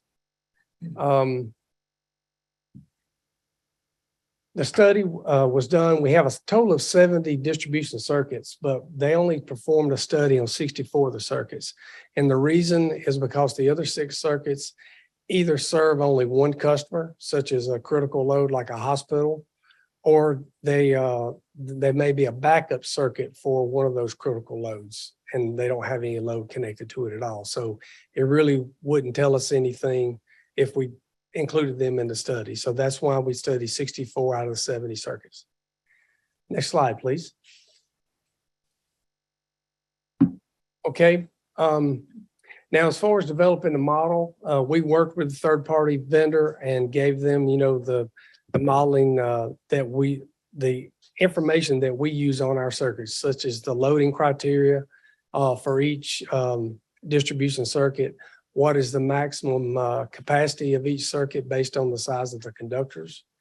We also gave voltage and imbalance issues for those circuits for various times of day, because when the system's loaded heavily during the hot part of the day or a cold part of winter, the voltage is going to be down, whereas at night the voltage is going to be higher because the system is more lightly loaded in most scenarios. Now, the third party who performed the study, during the study, they did a section by section hosting capacity for load and generation. They determined the maximum amount of solar PV or load that can be added to a section of the feeder. And they also reviewed GRU distribution system constraints such as loading, high voltage, low voltage, the change in voltage, and reverse power flow. Okay, next slide, please. Okay, here we are looking at an example, or actually results of the study, and we are showing 2 substations here. And the first one is Kelly West. Kelly West has two substation transformers in it, T30 and T39. They are different sizes. One is sized at 33.6 MVA. The other is sized at 56 MVA. And you can see we're showing 7 circuits here, and the maximum allowable PV generation varies for each circuit. I mean, the minimum amount in out of this particular substation is 0.83 megawatts would be allowed to be connected to circuit 285. Whereas a maximum of 3.19 megawatts would be allowed to be connected to circuit 282. Now, you probably noticed the first circuit at the top of the page, circuit number 280, shows a negative number, negative 4.7 megawatts. The reason that's a negative number is because that is actually a backup feeder for our energy center at Shands Hospital. And so it actually has generation interconnected to it. So that's why that's showing a negative number. Okay, the next substation is Ironwood, and it's got one transformer, T411, and it has a total capacity of 33.6 megawatts. And you can see in this scenario, 3 circuits, the minimum amount of solar PV that can be connected to 1433 is 1.44 megawatts, but 1432 can handle up to 4.17 megawatts. And so what do we glean from this? What we glean from this is, while our original thought was 2 megawatts, we feel that's still a good number, without having to perform a study. But as you can see, depending on the loading of the circuit and the characteristics of the circuit, you may be allowed to connect more than 2 megawatts in some cases, but in other cases, you may be not limited to less than 2 megawatts. So that's why it's important when we start getting close to 2 megawatts, we're probably going to start asking our customers, well, and as written in section 8, do you want to pay for an impact study so we can be sure, for this particular circuit, what is the maximum and can you add what you're requesting to add? Okay, next slide. Okay, now this is a solar PV map of our distribution system. And what we're showing here is you can see on the legend in the top right-hand corner that the red areas that you see, those are the most lightly loaded distribution circuits. So those are the circuits that have less than 0.5 megawatts connected to them presently. So those are going to be the areas where, most likely additional solar PV can be connected without any issues, depending on the amount. The yellow portion that you see, those circuits have less than 2.5 megawatts connected to them when this study was performed. And lastly, the blue areas that you see, they have less than 5 megawatts of solar PV connected to them, and they're most likely not going to be able to take on any more solar PV unless the impact study indicates otherwise. All right, next slide. Okay. Turn this over to our attorney. So there is a more in-depth opinion in your backup on the legality of the city's ordinances and manual. But I want to point out that 366.91 subsection 6 of the Florida statutes is the requirement that the city develop a standardized interconnection agreement and net metering program. And then 366.91 2D defines net metering. And I wanted to emphasize that the purpose of the net metering, as stated by the Florida legislature, is that it is allowed to a customer is allowed to offset part or all of the customer's electricity consumption on site. So it really doesn't address the distribution. Gainesville City Code of Ordinances, section 27-37 is our net metering program. 27-36 adopts the Energy Delivery Service Guide, and that is a living document. We'll talk about that in a little bit. Next slide, please. There we go. Two of the subsections of the city ordinance, I again want to point out, is the intent of net metering is to offset part or all of the customer's electric consumption on site. The net metering program's availability is contingent on there being no cost to the city. Again, it does not address interconnection into the distribution so that there's cost to GRU or the city. Next slide. The energy delivery service guide, section 8, establishes the process and the requirements for the solar PV interconnection. Section 8 is designed to protect, as Tony said, the distribution system while allowing solar interconnection when it's appropriate. Section 8 is consistent with the city code, it's consistent with the Florida statutes, and it's consistent with a recent Public Service Commission decision, which is included in the backup opinion. I can go into more detail if you want to hear that. The good news is that the GRU service guide is a living document, and as you will hear from Tony, we can make those changes as needed as the system is upgraded or as more information is available.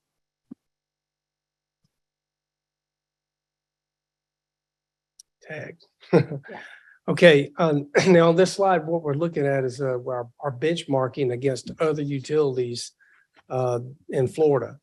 And so these 4 utilities also have a 2 megawatt maximum limit on their distribution feeders. So you can see JEA, Orlando Utility Commission, Florida Power and Light, and Ocala Electric Utility. And one thing that I'll point out about, in addition to the 2 megawatt limit, Ocala Electric also limits what they will do when a customer is requesting to become a net meter customer and install solar PV at their location. Ocala refuses to upgrade the original equipment if the installation of the solar PV requires it. In other words, you know, you can't generate more than what your house is supposed to use. In other words, what was originally installed to serve your house. That's one thing that Ocala does. And I'm not aware of any other utility doing that. Next slide, please. Okay, conclusions. Okay, GRU Energy Delivery Guide follows utilities' best practices, city ordinance and PSC rules to allow solar PV in distribution circuits. The solar PV hosting capacity results indicate that some circuits can only host less than 2 megawatts, while others can host more than 2 megawatts. The customer must pay for an impact study to ensure that other customers and GRU equipment will not be negatively impacted. In addition, if it is determined that utility distribution system upgrades are required to connect additional solar PV, the customer or developer must bear the upgrade expenses. Let's say we have a plan in place right now we're going to perform a distribution planning study every 3 years to determine, you know, what is the hosting capacity at that time. Because, you know, our system's continuously changing. As a matter of fact, I believe I remember this number correctly. We get 7 net metering interconnection requests per day on average. And so the day that this study was completed, or the data that was provided based on criteria at that time, it's no longer accurate because we've added solar PV since then. And lastly, the 2009, okay, I'll back up here. Now you may think that, okay, if we average, and I'm just going to use 2 megawatts as an average, and we have, you know, to make the math easy, 70 distribution circuits. So we should be able to host 140 megawatts of solar PV without any issues. And I'm speaking in total. Well, we also have another limiting factor, unless something changes, and that is based on our present generation portfolio. The 2019 area control era study that was performed estimated that GRU is limited to hosting between 40 and 75 megawatts of solar PV, and is due to GRU's present dynamic generation capacity and recovery resources, and also NERC requirements of the balancing authority. So that is the other limiting factor that we have. Now, that could change based on, you know, whatever we decide to move forward with as far as generation in the future or battery backup. et cetera. So, I felt it necessary to point that out. Thank you. Next slide. Okay, Thank you. questions? Any questions on this one? Yes. No, reading the other, this is real. Okay, it's not make believe, but it does kind of turn old distribution engineering on its ear. Because you used to worry about low voltage, well out on the feeder. Now we're talking about high voltage, what do you call it, along the way, because it must be injected somewhere along the way with the inverters. Right. And It's and there's no definitely- short-term fix for something like that we know of today, is there? Correct. The safest bet would be if there's, in my opinion, if there's any questions, then, request that the solar PV generator install a battery backup system so they can switch to the battery backup whenever issues arise. Of course, that would open up a whole new can of worms, probably.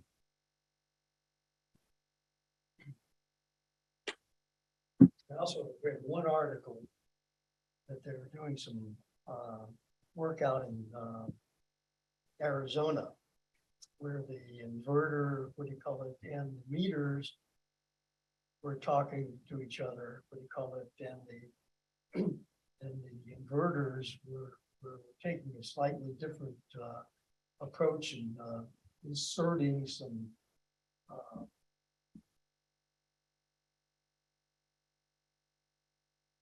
reactants. Mhm. What do you Yes. call it into there that seemed to help? But that's, now you're talking about, what do you call it, talking to every customer. Right. That's correct. And my understanding is that we presently require net metering customers to, whenever there's an event, that they disconnect from our system for 5 minutes and then until they reconnect. That gives our system chance to recover from the event. And just to be clear, that's built in to the invert, all inverters, interconnected inverters have a 5-minute. It's not a GRU thing, it's just industry required. UL. Anything else, John? Well, no, I was just saying that the article I was reading, they took the inverters took an active role in inserting some reactants in, which seemed to fix part of the problem, at least in that part of the feeder. And just to piggyback before I give other people a chance, so we're talking about smart meters. or Yes. Smart inverters. So most inverters now have, and I've given some talks to GRU staff about this at their request in the past, ability to inject VARs, to do soft start. But there are quite a few things that inverters can do to play nicely. Even when the sun's not shining, they can actually do some interesting things to help maintain voltage regulation. If someone was interested in installing solar, would that be included as part of a potential study to say what is the impact on the system of this particular installation? It's to say it could be configured in these ways to minimize impact. I would say that yes, that's an option that could be looked at. John, did you have anything else? No, Anyone else? just makes that, what do you call it, the analysis just Oh, yeah. that much more It's an interesting world out there. interesting. Especially throw AMI in there and some of these two-way communications. There's some really cool things that could be done. Yeah, I've got a question. You talked about the limitations, but you didn't talk at all about what might be done to mitigate the limitations. In other words, if you were going to put a subdivision in with 100 houses, each having 10 kilowatts, let's say, that might go over the limit, right? So what alternatives does GRU have to expand or redesign or enhance the circuitry to be able to handle that new subdivision? And what kind of costs are we talking about here compared to, say, the cost of solar generated for each individual homeowner? Well, as far as what GRU could do, I'm really not sure, but the first thing comes to mind would be in that particular scenario you described would be they could install battery backup for all of those solar PV. And then when events occurred, the battery backup would kick in and the utility would not even see, the difference. Because obviously our challenge is if you have solar PV generating power for an entire subdivision, and then all of a sudden a storm comes through or clouds come through and the solar PV generation goes away, and then all of a sudden that load hits our system, then our generators have to kick in to make up that difference. Now, our generators can make up that difference without much trouble as long as it's not too much load. But when you combine the entire distribution system and all the load connected and PV connected, it could be critical. And so by having battery backup, then it doesn't have as great an impact on the system when you have an event. In the last IRP, you looked at the dollars per stored megawatt for battery backup. It's very expensive compared to other alternatives. Has the cost of storage come down significantly in that time period? I do not know. Eric might be able to.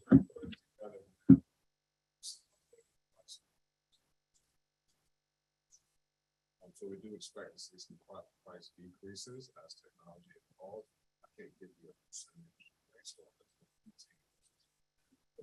We're working on updated prices, so when that study begins, then we'll have the most updated prices at that point. The delta for the last IRP was very significant. Very 4-to-1 ratio or something. Yeah, you mean the dollars or? Well, okay, so yes, so what we see here is that over that last point about ACE and recovery, is that the system has to maintain regulation over a certain time period, and it's maintained long-term and short-term. So when you have huge swings in your regulation, your generation has problems keeping up in some cases if that swing is large enough. Plus, over time, your control error, right? You're monitoring how well you control your system. It starts to get out of whack. If it gets too far out of whack, NERC says you got to do something different, right? And so when you look at your CPS, right, it's control performance standard, and it's looking at a 1 minute interval over a year, right? A rolling 12-month average. It's fine the first couple months, but you start to get into month 6, 7, and 8, and you can't keep up. Now you're in danger of being in a NERC violation long-term, because it takes a long time to make that back up. Does that make sense? So if you start to get in trouble early, you're going to pay for it for a long time before you get it back to that standard. So the call for backup generation is to make sure you can maintain that balance in a short period of time. So in the long-term study, when you start to look at it, it doesn't cause you a problem. There could be potential, there's other regulations in NERC that say you have to be balanced short-term as well, right? So those are all things that we have to factor in. And that's part of what that A study tried to incorporate. So that number is a recommendation to make sure that you can maintain control over your system. Some kind of quick start generation, battery, price, whatever, that when that solar flips on and off, or when that ramp comes in, you have something to mitigate that, to maintain your regulatory requirements. Anyone else? So when you say net metering, that is the basically the net that a facility might produce above and beyond what they would normally use, and then you average that out to get a number like over like a period of time. Is that correct? Yes, our net metering program, it measures the flow of power into the customer's location, and any power that's generated more than they use when they generate it. It measures also the outgoing power onto our system. And at the once a year, we true up and all this is in the contract, and we pay the customer for the power that they generated that GRU used. Just to clarify that, because I deal with this every day. So net metering means that you pay for the net of your power usage. So it's just how much did you buy from GRU, how much you send back to GRU, subtract the two, you pay for the net of that. Now, at the end of the year, if for the whole year you still have some excess left over, GRU will pay you for that at wholesale rate avoided cost. So it's a billing, basically, program. So when you talk about offsetting part or all of the customer's electric consumption, so if a customer has, just say, maybe a 10 megawatt load at their facility, they could install a 10 megawatt solar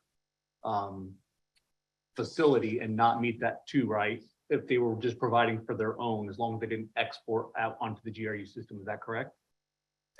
Well, there's different tiers and I can't remember all those numbers, depending on the size of the customer. But as a general rule, for a customer that size, we have it on the slide.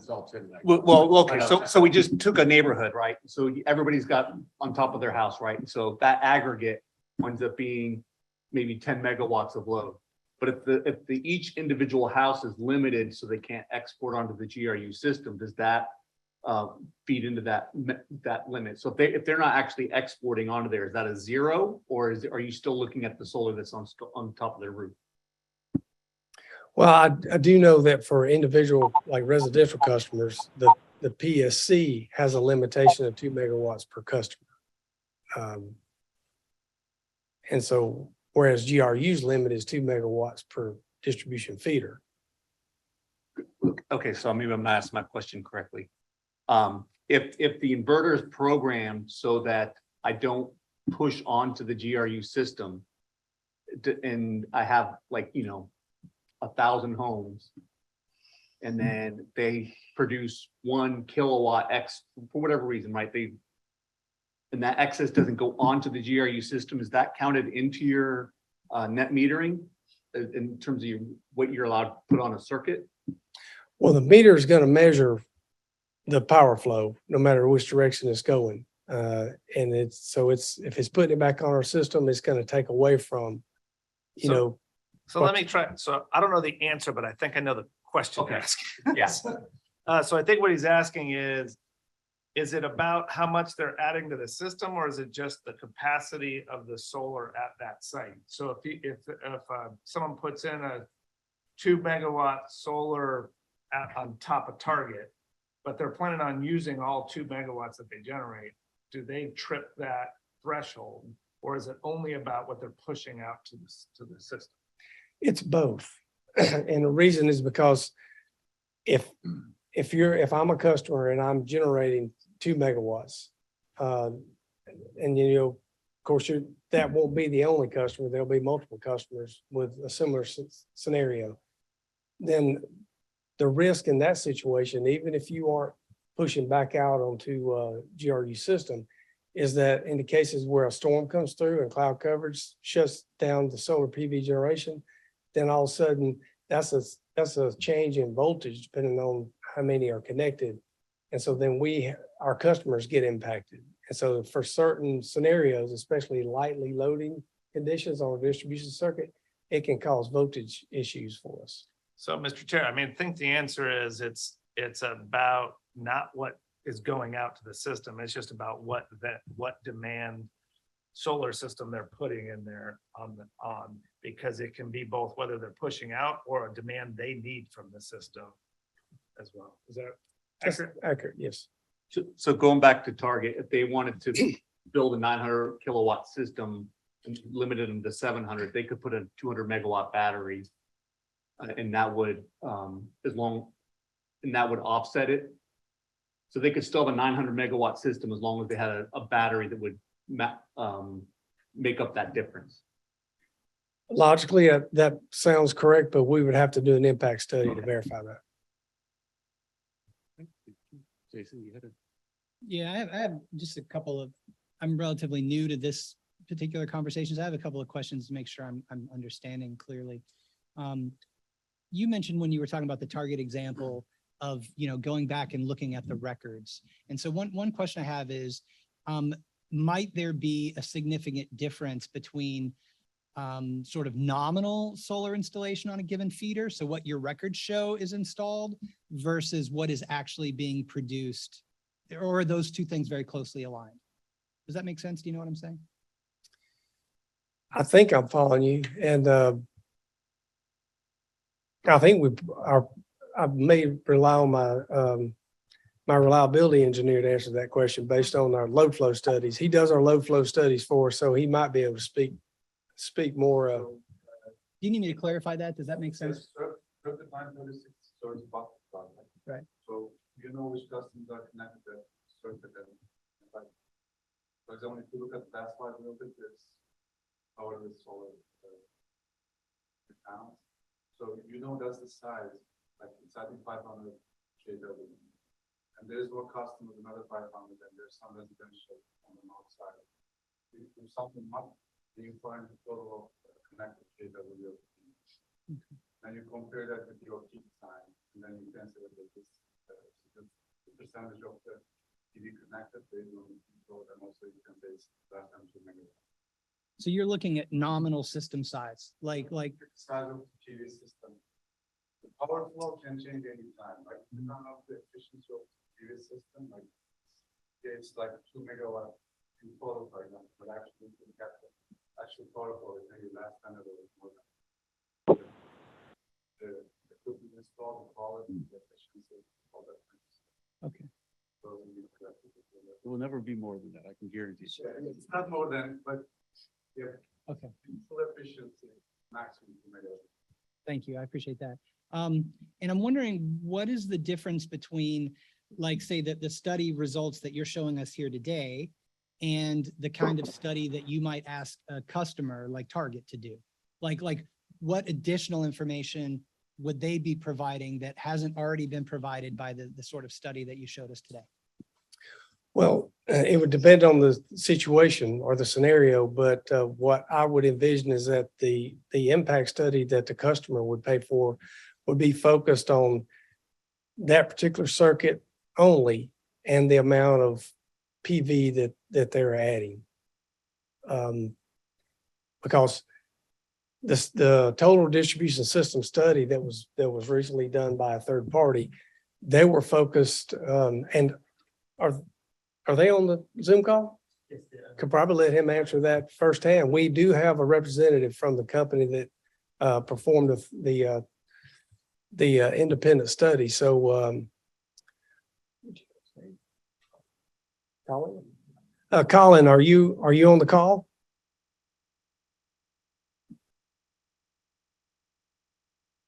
You tell. Colin, you're muted. That's on there. There's something in the chat.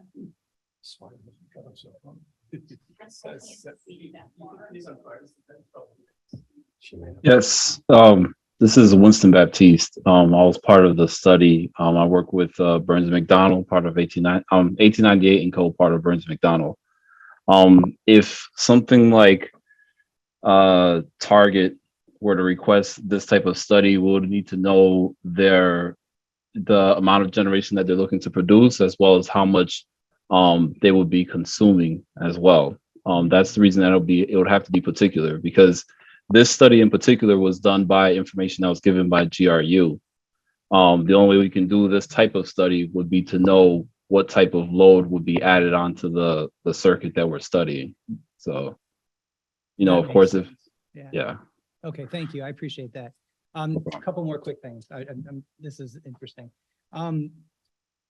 We talked briefly, it sounds like possibly AMI and some of the smart inverter type technologies that are rolling out will likely impact this conversation moving forward. Am I correct in that?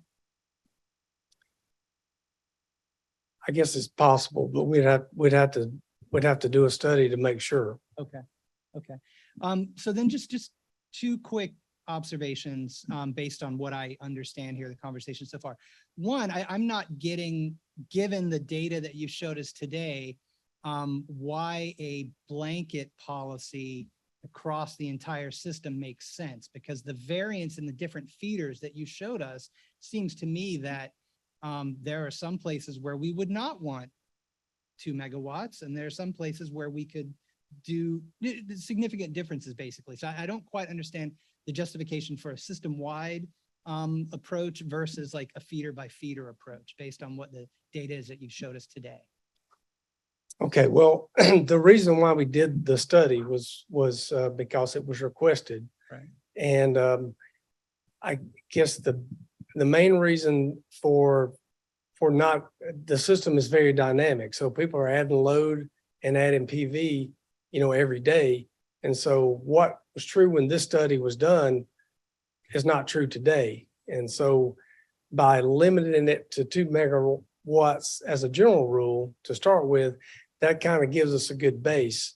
But if we started telling people they couldn't on that one circuit that only allowed 0.8 megawatts, then of course, when we tell them, if we tell the customer they can't add any more to the circuit, then they're going to ask us to do an impact study. And we can. But I would say that every scenario is going to be a little bit different, and that all the changes that occur every day is going to change the system. And even GRU, impacts itself, because depending on load that's being added, we'll reconductor a circuit and install a larger conductor to accommodate additional load. I mean, we recently did that last year for the University of Florida East Data Center, which they added about 3 megawatts to one of our feeders. In order to accommodate that, we had to install a new feeder to relieve some of the load on that circuit so we could accommodate the data center. And I mean, that kind of stuff happens, every day. I mean, you see all the development going on in the downtown area and all the high rises going up. So it's very dynamic. So the best answer I have for that is what was true when the study was done is no longer true today. It may be close, but we would need to do an impact study to be sure. Fair enough. And one last thing. We just made a couple of side comments here about storage. But in the future, if possible, I'd be really interested in exploring this topic further, the potential implications of storage. One, because it sounds like it potentially mitigates some of the issues that we're talking about, particularly if we were to say that somebody wants to come in and install a really large system like what Target was talking about. Okay, you can do that if there's an add-on storage component. And I like that because of the mitigation issue, but also it seems to me just a sort of basic fairness thing. If we're talking about a limitation per feeder and you've got one really big company with deep pockets that can come in and build a system that size, it sort of cuts out a heck of a lot of smaller businesses and homeowners and whatnot that might be within that same feeder. And it just seems to me kind of unfair to other folks that are trying to get the same benefits of distributed generation. So anyway, that's just a comment, but and I'll shut up. Thanks for the information. Well, I think there's 2 megawatt limitations for one customer. The one customer cannot just come with 5 megawatts. Well, one customer could come in and do 2 megawatts on a Right. clearing.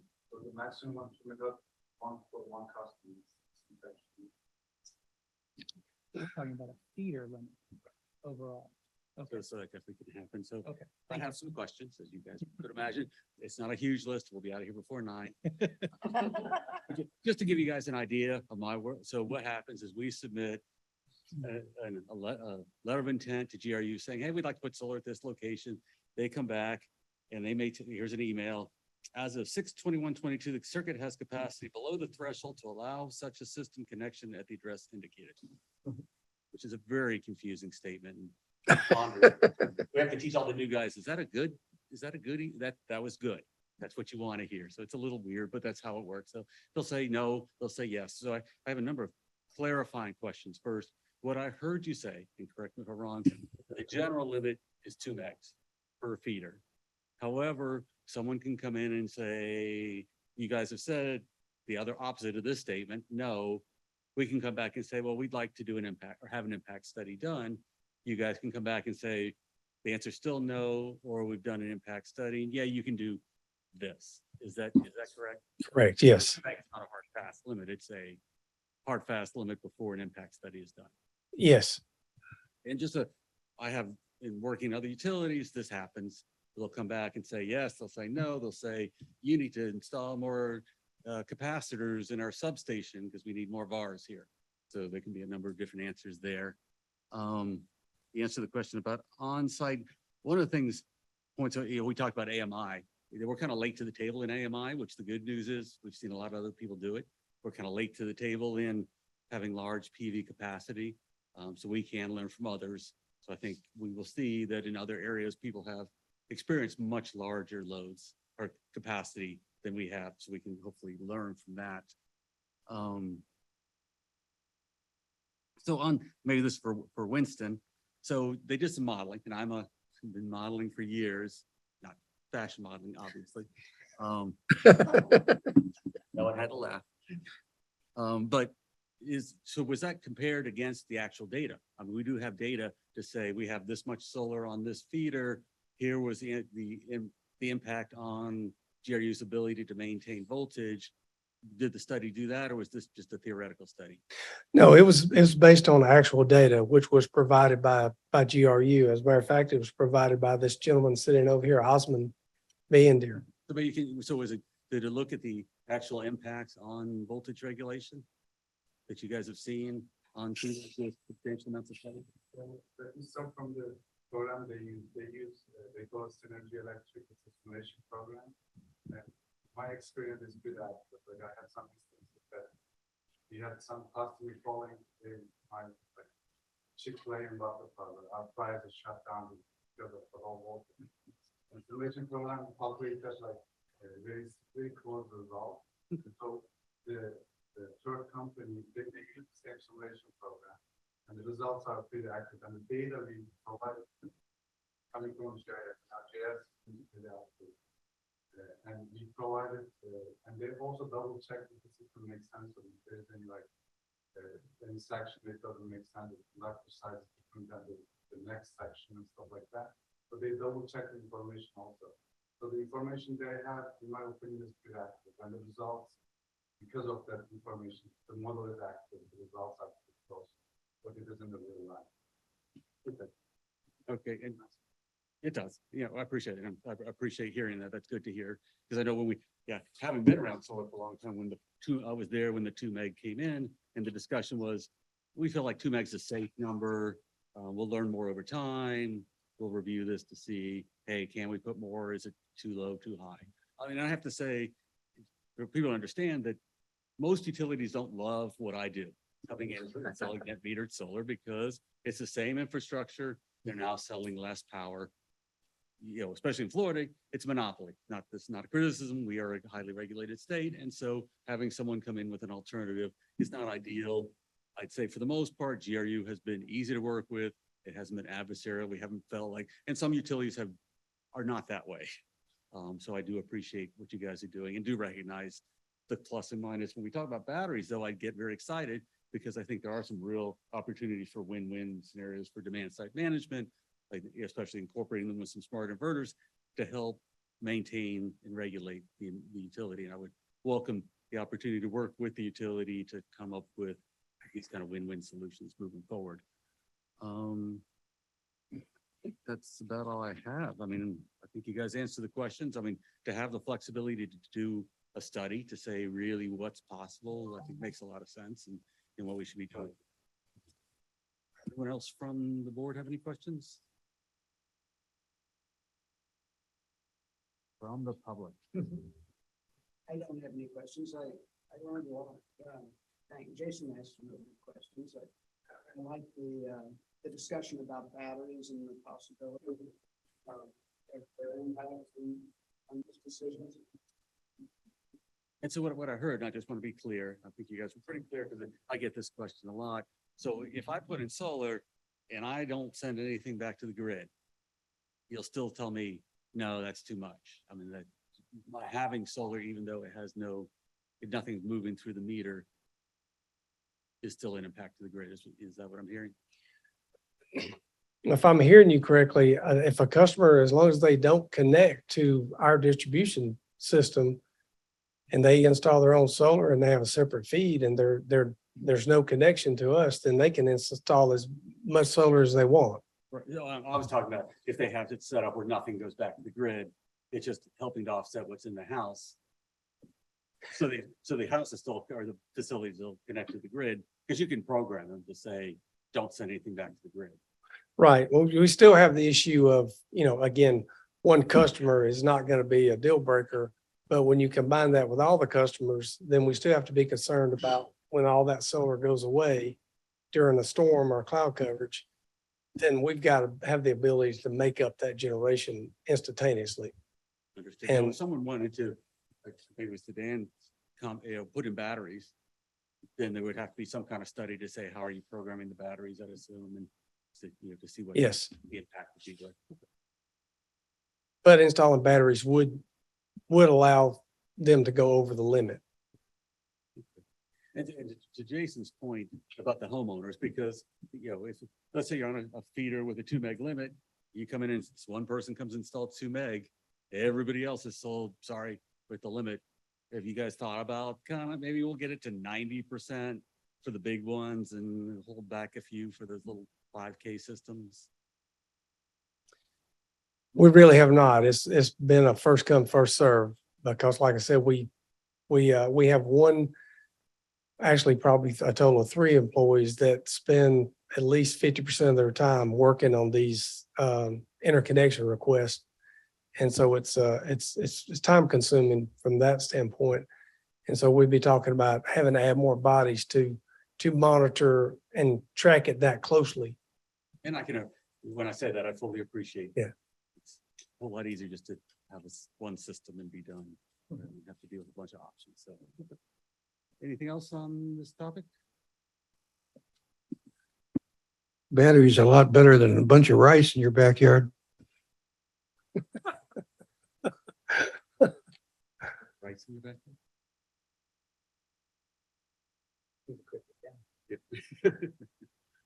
All right, thank you very much for that presentation. Thank you. All right, so moving along now, the final thing we have today, I think it's talking about the UAB work plan. So, Mr. Chair, I'll make a few comments as I look at the work plan. We don't have anything specifically scheduled for the next UAB meeting, which is in July.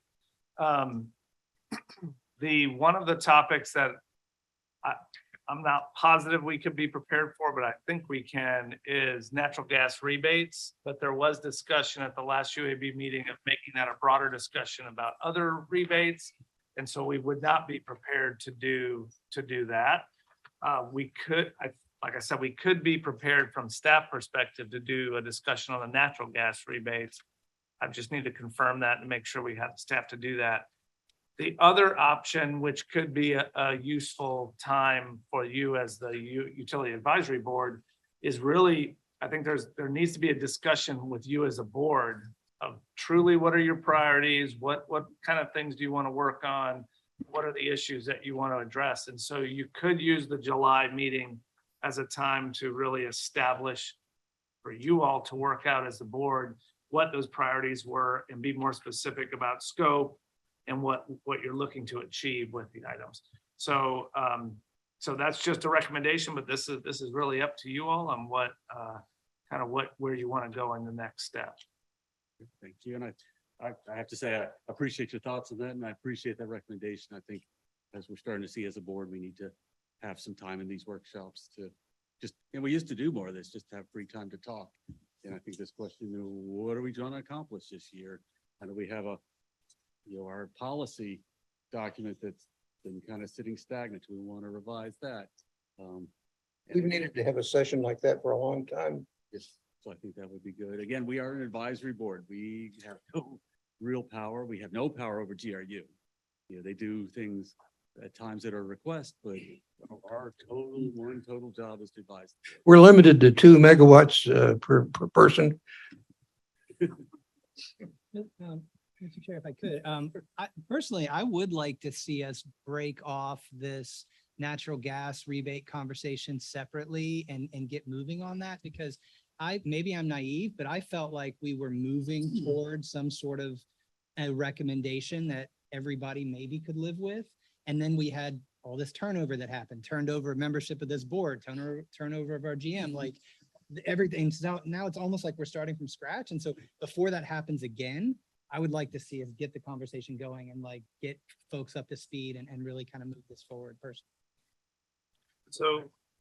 So if as a board, you all make a motion to have us move forward with that, I will just say I probably need a couple of days just to make sure we can revive all of that. I think there has been work done. I'm just not familiar with all of that's been done, and make sure that we can get it ready for the July meeting.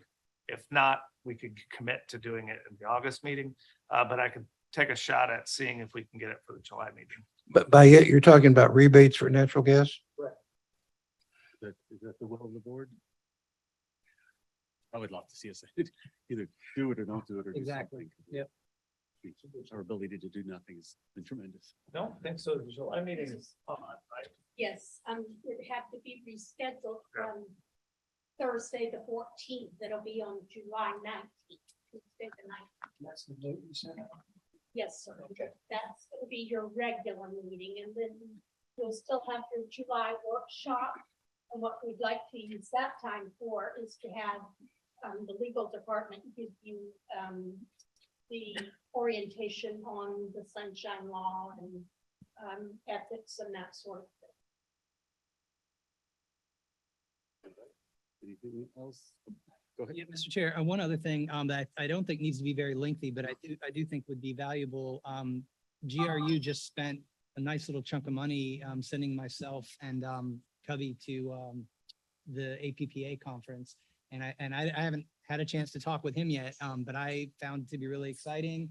And there's definitely things from that I would love to, share with the group if we could have that on an upcoming agenda as well. I think that would be another good workshop.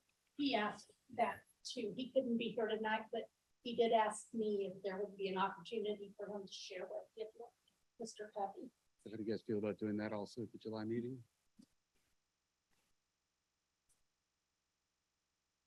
Report? Yeah, show and tell. And I'll just ask Mr. Chair, if you all could like make a motion and we can get it in the minutes, that way it'll drive us for setting the agenda. So if you want to do that at the workshop or at the regular meeting, same thing with the natural gas item. If you all can make a motion, hey, we're looking for these things, it'll just help us to make sure we're following kind of the will of the. Appreciate board. it. No, we talked about doing the natural gas at a workshop, but my understanding, we can't vote at a workshop. I think we're talking about doing that at the regular meeting. on the 19th. So this is the 19th regular meeting. I think maybe I'll make a motion. Well, first, is there a motion to give Jerry and staff would be available and ready for a presentation of the next July regular meeting? I'll move that. Second? Second. Discussion?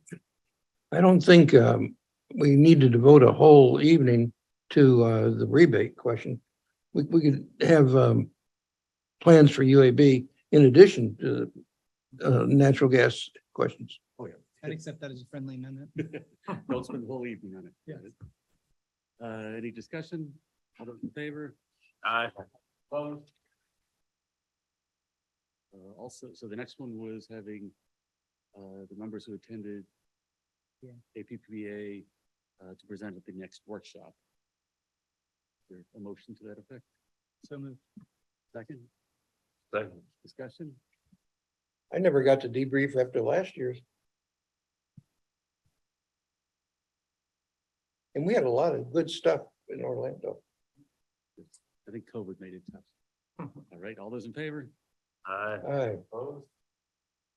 All right, are we ready to move on from this topic? Okay, member comment. Do we have any member comments? I have one, sorry to be so talkative, but I don't know if other folks saw this press release from City of Gainesville, but the city was nationally recognized recently by the Department of Energy for integrating their the home energy score methodology. So for folks that aren't aware, the City of Gainesville passed a rental housing ordinance a year or so ago, and they're actually going to be inspecting a huge number of the rental housing in Gainesville for basic safety standards, but also for energy and water efficiency standards, which is incredible because you can show nationwide that renters pay more in utility bills than homeowners do. So this is a really big deal. The city of Gainesville is taking this really innovative, interesting approach with having their in-house staff that go out and do these inspections actually use this home energy score methodology. I'm super excited about it. And I just am wondering, and maybe this is a question that can be answered quickly, but I know that GRU sends folks out to people's homes.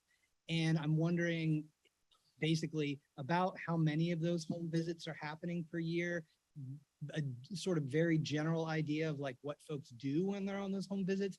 And then lastly, if there's any appetite or interest potentially in GRU staff sort of aligning with city staff in implementing any sort of a home energy score methodology. Because what would be really amazing, we're having this conversation within the Community Weatherization Coalition as well, is if you have multiple agencies that are using the same methodology to assess housing stock, it would open us up for really tremendous potential in terms of energy and water savings in this community. Yeah, so Mr. Chair, I don't know the answers, precise answers to those questions, but that's something we can bring up in one of the July meeting or workshop and give an update on, how many we do, how many energy and water audits we do, and if this methodology is something that our staff would be able to do as part of that process. So we can bring an update in July. And I'd like to know any follow-up metrics before and after consumption patterns and so forth. To follow protocol, is that a motion? I'd like to make that a motion if folks are okay with that. I think it's a relatively short conversation, just getting some information. Yeah, from I think GRU. giving an update would be. Do we have a second on that motion? Amen. So just real quickly, this is such an important topic. For those of you, I know Jason's very heavily involved. I'm on the board of CWC, but Jason gets out there, Jeff Shapiro gets out there in the community, actually doing it with something I'd love to have time to do and want to do, because it's the rental homes. The landlords aren't always incentivized to make them energy efficient. These are people who can't afford, who have tremendous power bills. I mean, utility bills, sorry, water, waste, everything is just incredible. There's so much ability to be doing things for people who need it the most. I think this. When an audit is done, where do the results go back to the renter or to the landlord? Typically to the renter, that they're the ones covering the utility bill. But it's going to be going, the results of these home energy scores are going to go to both because the landlord will be required to bring the units. Right, up to spec. Yeah, yeah. And it also is kind of a consumer education piece too, because now potentially when you're getting ready to rent a place, you can not only know what the rent's going to be, but you can have a pretty good idea of like what the energy costs are going to be. Which is huge. Understood. Yeah, you see that low rent and then get hit with a $500 power bill, utility bill. If the Department of Energy nationwide has evaluated the program, maybe we could patch in on Zoom or something, somebody from DOE or something who might want to comment or compare it with other comparable organizations and such things. So, I'm sorry. Yeah, I think that would be great. It's some, GRU in the city needs to trumpet what we're doing well, and I appreciate you bringing that up. So we have a motion, we have a second. All those in favor? Aye. Opposed? Anything else? Thank you. Your comments are always well thought. Now we have member comment. I guess that was my our member comment. That was it. Any other member comments? One thing I wanted to say, so I've gotten some feedback from GRU staff that sometimes they have felt that UAB members have said things directly. I mean, it's one thing that they weren't, I'm trying to think how to say this, saying that that staff was saying things that weren't true. Or hiding things, and they've been offended by that, and rightly so. Now, it's not my job to tell you what you can and can't say. If someone believes that's true, I think it should be said. But I think we have to be very careful how we speak. And I think, these are professionals, and to say that someone's doing something dishonest, we better be ready to back that up. So just some feedback. GRU staff takes a beating out there. It breaks my heart. It really, I get upset that GRU staff, and I've talked to a number of them, won't wear GRU shirts out in public because they get attacked. It's really that bad out there. Anything else anyone has? All All right, with that, I will, the next meeting is on the 19th. we have a joint city commission meeting on the 18th. Oh, on the 18th, that's Then we right. have a meeting on the 19th. That'll finish up the budget on the 18th. Correct. This meeting is adjourned. Thank you. At 8 o'clock.